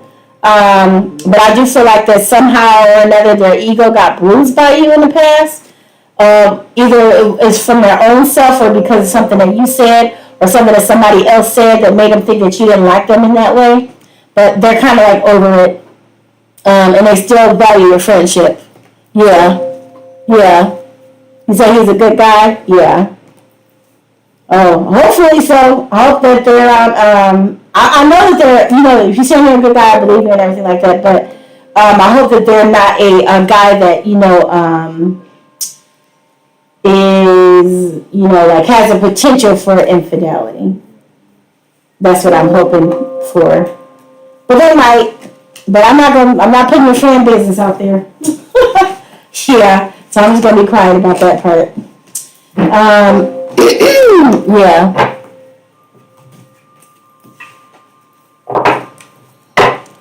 Alright. Hey Shanty's Chill, you can go ahead and put your question in the chat. And you know I got you. Alright, and then I'm gonna do your let's see.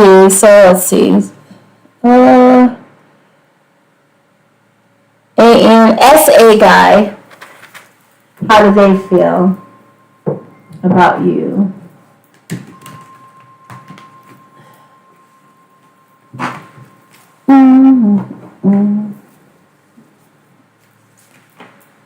I feel like that they're like a good friend. I feel like they're a little, in their feelings about you leaving out. I feel like that they're a friend that, like the type of person that'll do anything for people that they love or do anything for their friends. I feel like they're another person that's kind of like working on themselves and building up their money and the type of life that they want. And they sometimes like feel left out in you guys' friend group because they feel like that maybe people aren't as invested into them as they are invested into, other people. So I think they kind of feel some type of way about that.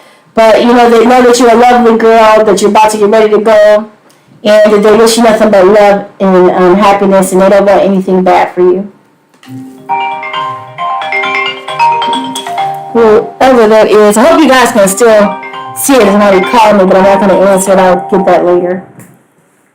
Alright, and then let's see, AR girl and then PR guy.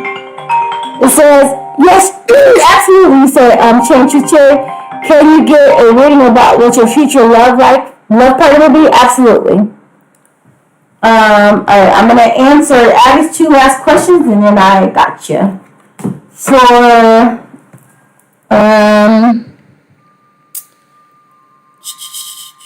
AR girl and PR guy. For the AR girl, let me ring it because yeah, there we go. Okay.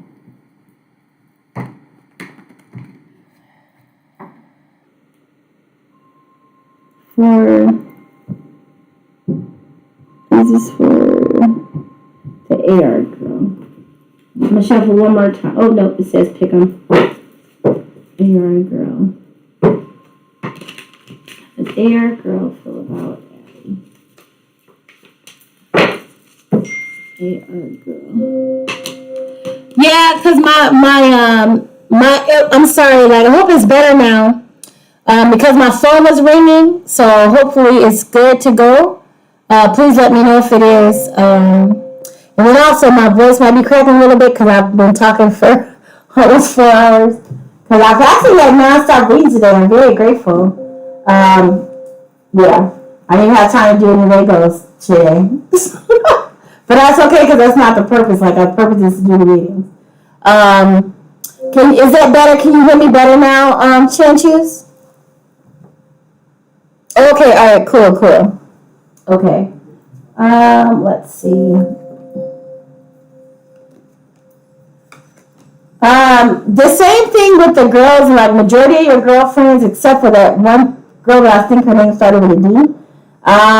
they have an issue because of they don't have as much going on in their lives as you do in your life, and they feel some type of way about it. This person feels burdened by your success and happiness. And so I would also say this, might be a frenemy type person. Do they have any bad intentions for you? But I think they're happy you're leaving.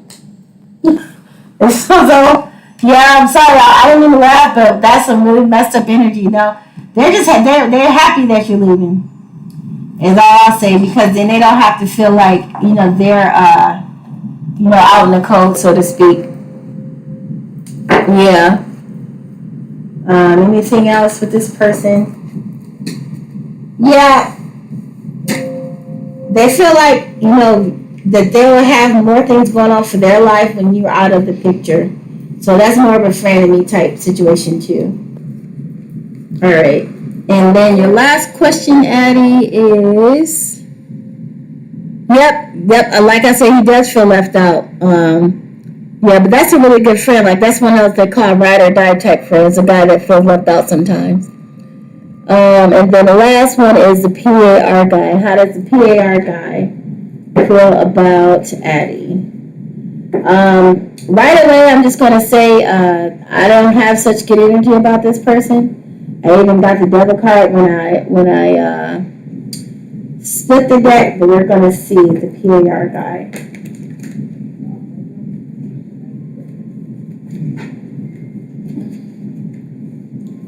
Yeah.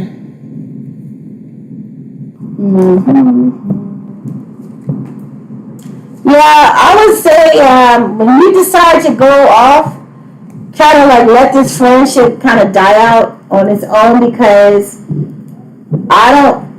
this person is not the most stable mentally, I'll just say that. And I feel like that, they could be a person that could actually bring you harm. So, don't cut off the friendship, but I would try to let the distance be the reason why you guys aren't as close anymore. Because they're just kind of a dangerous person. Yeah, that's what I see for them. Yeah, they're dangerous. Like, they're not all the way there together mentally. Yeah. Okay, so let me sage from that energy, and then I'm going to do Chanchu's Cherry's reading. Yeah, that's the only person I felt that type of energy from. So please, be careful with them. And I'm going to sage myself too. 1, 2, 3, and sage the deck. And also probably change the deck to the mermaid. And then we're also going to do the romance angels and true love, I'm thinking. So you want to know what type of a person will you, oh, you are so welcome. Thank you. I appreciate it. I'll definitely take the virtual hug. You are so welcome. I'm glad to help. My crystals are falling down. Let me put those back up. Alright, you just want to follow today. One fall down, the other one fall down. Yeah. Okay. So for Chanchu's Cherry, what were your next? I gave you Momo last time. That's interesting because they wanted me to switch to that one today. That's so cool because I have I got 1, 2, 3, 4, 5, 6, 7, 8, 9 decks out right now. And that's the one they told me to pick for you. So it's like that energy must be good for you right now, mermaid. And I like that because it's very healing energy in the mermaid deck. Alright, so let's see for how will the next, let me show you the romantic partner. What will your future love partner be like? The very next one, I'm going to say that. The very next romantic partner be like for Chanchu's Cherry.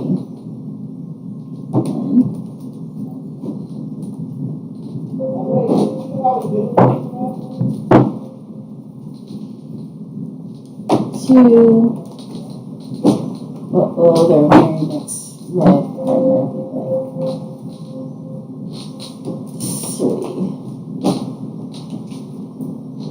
Can you tell me their attributes?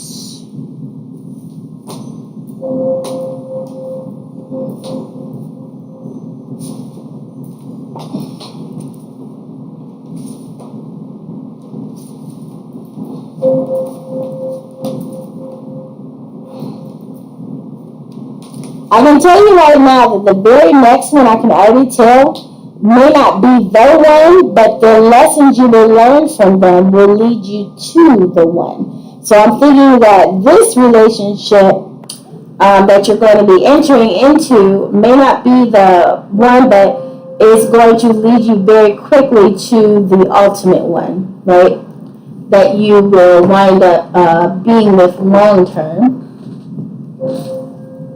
All right, but let's take a look into it. Let's see. Because I think like right now you still got to do some healing work in order to like bring in the right partner, but it's a good thing to enter into because it's going to teach you the type of partner that you do want. So with this partner, I can see right now, the main marker of this next partnership will be a conflict. Because I'm seeing that here with the 5 of Swords, and that's right on top. But this person, you're going to be drawn to them because they are a very giving person, which means that they are the type of person that likes to pay for all of the dates, pay for the trips, pay for the vacation, even help you out with some bills, because that's how they're used to attracting partners to them, is by the stability that they can provide. They're also a good lover, and they will help bring you a sense of stability. Like the world, it's going to be like more of like a whirlwind type of thing. Like you're going to feel like overflow it with love and emotions in the very beginning of the relationship. But I feel like this person is going to be like kind of standoffish about how they truly feel and about who they truly are. So they may have like some narcissistic type of tendencies. Like they're going to give you everything that you desire in the beginning of the relationship. You know, it's like you're going to have like, you know, where you want to go, babe? You know, what you want to do, babe? What you need? Like just giving you lots of gifts and things like that, because they're not a person of true substance. Like they feel like that their money or the things that they can offer are what someone, like all that they're worth. So it's like they have some healing to do for themselves, right? But I'm not going to tell you that you're not going to have a good time with them, because you will have a good time, right? They're going to show you parts and sides of the world that you haven't seen before, like another side to living, like, you know, and it's going to have you like kind of trapped in this relationship for a little while, because it's like they may not be the type of partner that you want long term, but you're going to stay longer than you intended to, because it's like they grant your every desire, right? They fill up your cups and stuff like that. But what's going to happen is that a lot of the times, you know, when you need that love, when you need that intimacy, when you need that deep connection, they're not going to be able to fulfill you in that way, because they're always, you know, pulled in other directions, right? So in the end, you will wind up leaving this person, and it will be painful for you when you do leave them, but you're going to leave them because you're going to realize that, you know, you don't want to settle. And, you know, maybe in the past you know, dated people that, you know, weren't, you know, exactly having great financial means. And so you decided, well, you want somebody that's able to, you know, treat you the way you deserve to be treated. But in this relationship, you're going to learn that you not only want to be treated and taken care of financially, you want your heart to be treated well, and you want to be feeling love, and you want to feel intimacy, and you want to feel that deep connection, and that, you know, monetary isn't the only way that you want to be treated and desired. And it's like this relationship is going to cause you to work on yourself a lot, going to cause you to have a lot of introspection, and it's going to cause you to make, you know, tougher decisions that's going to help you in your healing process. Because right now, I know that you're in process of healing. You're going to continue to heal, even through this relationship. The things that, you know, feel like will be harmful or hurtful to you will actually be things that are teaching lessons, because unlike the last time that you got hurt or other previous times you've gotten hurt. This time, as when you're in a relationship, you're going to see it for what it is. You're not going to see it for like, oh my God, I'm going through this pain and heartache again. You're going to see, okay, oh, I see. This is what the universe is teaching me. Oh, this is the lesson I'm supposed to learn. So it's like you're going to see the pain that you get from this relationship as gifts to help you realize what it is that you don't want, right? And it's like you're going to be like a student studying the relationship, studying like it, and it's like not going to be when you leave this emperor, because that is what they are. When you leave this emperor, it's not going to feel like your whole world is over because you're going to be leaving by choice. And with you leaving this person, it's actually going to teach them lessons themselves. So it's like you're teaching them a lesson and they're teaching you a lesson. And right now, like I got the justice, it was reversed when I pulled it up, right? But in this relationship, because the wheel of fortune is right before it, it's like turning that around to justice.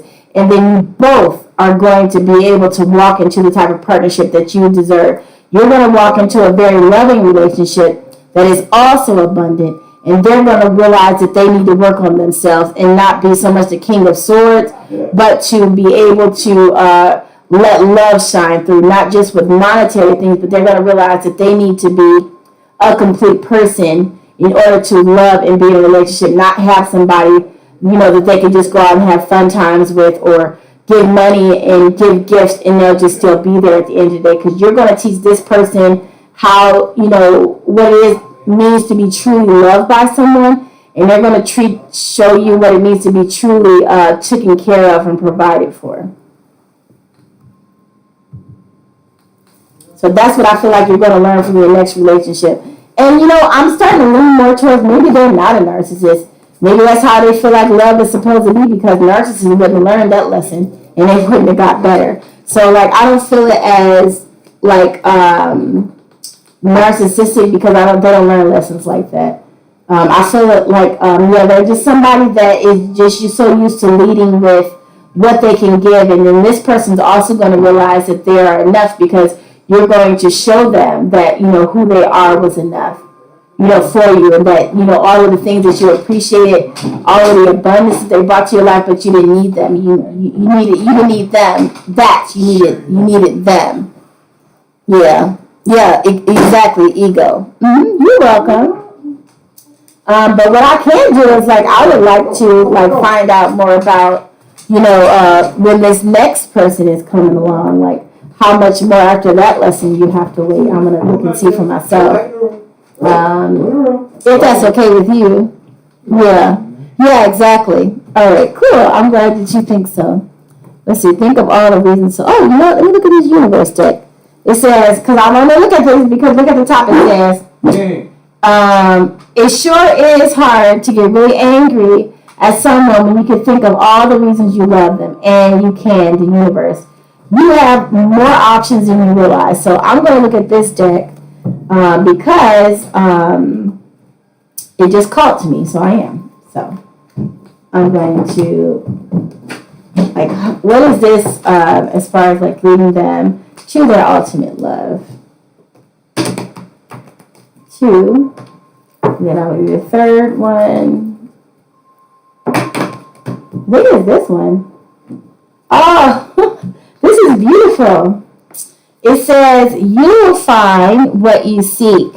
It says, if you've ever suddenly found and been loved by someone, amazing, awesome, fun, and fantastic, chances are astronomical you will again. If you haven't yet found such a person, chances are astronomical you will. It's up to you, the universe. So that is beautiful. It's letting me know that you will find the type of love that you deserve, and that you are seeking, because what you love and you deserve is also seeking you. So I really love that. But let me look into the Romance Angels card, because I want to find out more about this person that is the ultimate love.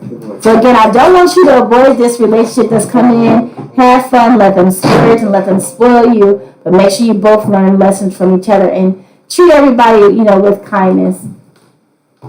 Let's see. The ultimate love, what are they like? That's what I want to see. And then I also want to find out if I can pinpoint when are they coming. I'm going to pull this one because I feel like this is balanced as well because it was peeking out. It was the wrong way. So we're going to take that one too. 2, 3, and 4. Oh, wow. You know who the person is. That is so cool. I didn't know. That's cool. Yeah. If that's what you're feeling like, then, that's what, it has to do. Okay, so I love this. Like, this person, okay, this is nice. Okay, you gotta see these. I gotta pull these up for you. All right, this I love. This is your alternate person that's coming to you, that you're attracting, right? And I like this because this is beautiful. So, and I can tell you that the person that is coming in, that is your ultimate person, will be it after the one that, the one with all the money, is that you guys are compatible. You share a lot of love. You'll share the same, they will respect you as a woman or your feminine energy. You guys will have a really, really great love life. Like you'll do like what's called that tantric stuff. I don't want to say, I'm saying stuff because I don't want to be flagged or anything like that. But it's basically the type where it's very slow process where you're getting to feel and love and explore your partner. Like it's deeper than the Karma Sutra. It's like really deep, long-lasting love. And the whole goal is to explore your partner and hold off orgasm as long as possible. So yeah, that's a really beautiful type of love. Look it up. It's called Tantric. And you guys also will be exploring your life purpose together. And I'm going to pull this one up too. And it will be very abundant. So not only, like I said before, not only will you have a relationship that's abundant, but you'll have a relationship that's loving, that's very intimate. They will be a divine partner, divine masculine. So they're all going to be 100% in their divinity and in their masculinity, and someone who is very balanced, because I see both of you guys. You're going to attract this person when you are both balanced, yin and yang. So that way, you're going to balance them and they're going to balance you. It's going to be a relationship built on self-respect and boundaries and peaceful, most importantly, because both of you guys have done the work to heal your inner gardens, right? And then because once you've done the work to heal yourself, you're in that peaceful moment, you set your boundaries, you respect yourself, and they're also going to respect you. That's why I got the sacred woman there. Then, you guys are just going to glow and your souls are going to attract to each other like a magnet. And you're going to feel like you're worthy of this love, and they're going to feel like they're worthy of this love, because it's like you guys are both learning very similar lessons. Like when you meet this person, you're going to find out that your lives almost mirror each other. Like some of the same experiences that you experience, they'll experience it almost verbatim. Because you guys were learning the same type of a lesson, so that way you guys could raise your vibrations and attract one another to you guys. And I'm going to pull up a number to see how many, it's either going to be in years or months, how long it's going to take for you to find this person. And I'm going to ask for a number. So this one right here. 10. So I hope it's not 10 years, but I got 10. So 10 of wands. I want to see if it's months or years. 10 months, 10 years. Okay, I'm thinking it's months, so I don't even think it's that far off before you meet this person. Now, it doesn't mean that you guys are going to be together right away. I'm not guaranteeing that, but I'm pretty sure you're going to meet them within the next 10 months. And I think it's all about like the work that you put in. And then I also want to let you know that things come in cycles. And so they come in cycles of years, come in cycles of months, and there's like second chances and serendipity involved. So if you're doing the work of healing yourself because of the point that you want to be healed, and they're also doing the work of healing themselves, then that 10 months will come around and you guys will meet each other or come into each other's like lives and circles. Yeah. And so that's what I'm saying, because the longer time frame, you got to know, but the shorter time frame, 10 months that it came. But as long as you're in that energy, of loving yourself healing yourself, realizing what it is that you do and do not want, and placing those boundaries. You know, you're going to find this person that you're compatible with, that you share a lot of sexual chemistry with, that they respect you as a woman, they respect your boundaries. You guys share a similar life purpose, which is going to cause you guys to attract abundance into your life. And I don't mean just abundance with wealth. I mean abundance in health, abundance in your life, abundance in like not ever feeling any type of a lack, because you guys are everything that you need for each other, because you're both complete people and you come together and make this powerhouse. You're welcome. I hope that brought you some clarity, and I think that the person is a very beautiful person because you're a very beautiful person, because you are attracting you.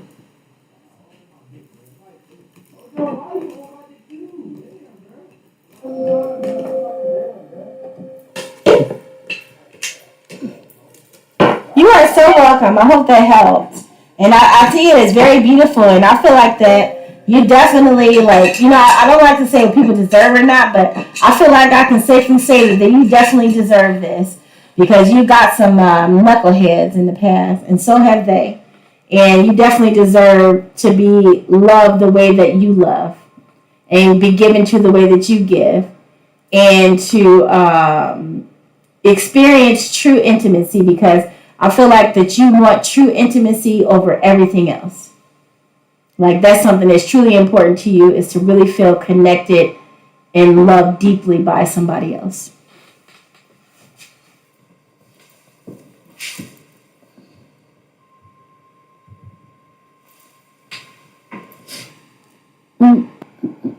We got about like 5 minutes left. Do you have another question, or anybody else, in the chat before we close out?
Okay, time to move, bro.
Alright guys, have a great night everybody. Peace, love, and light.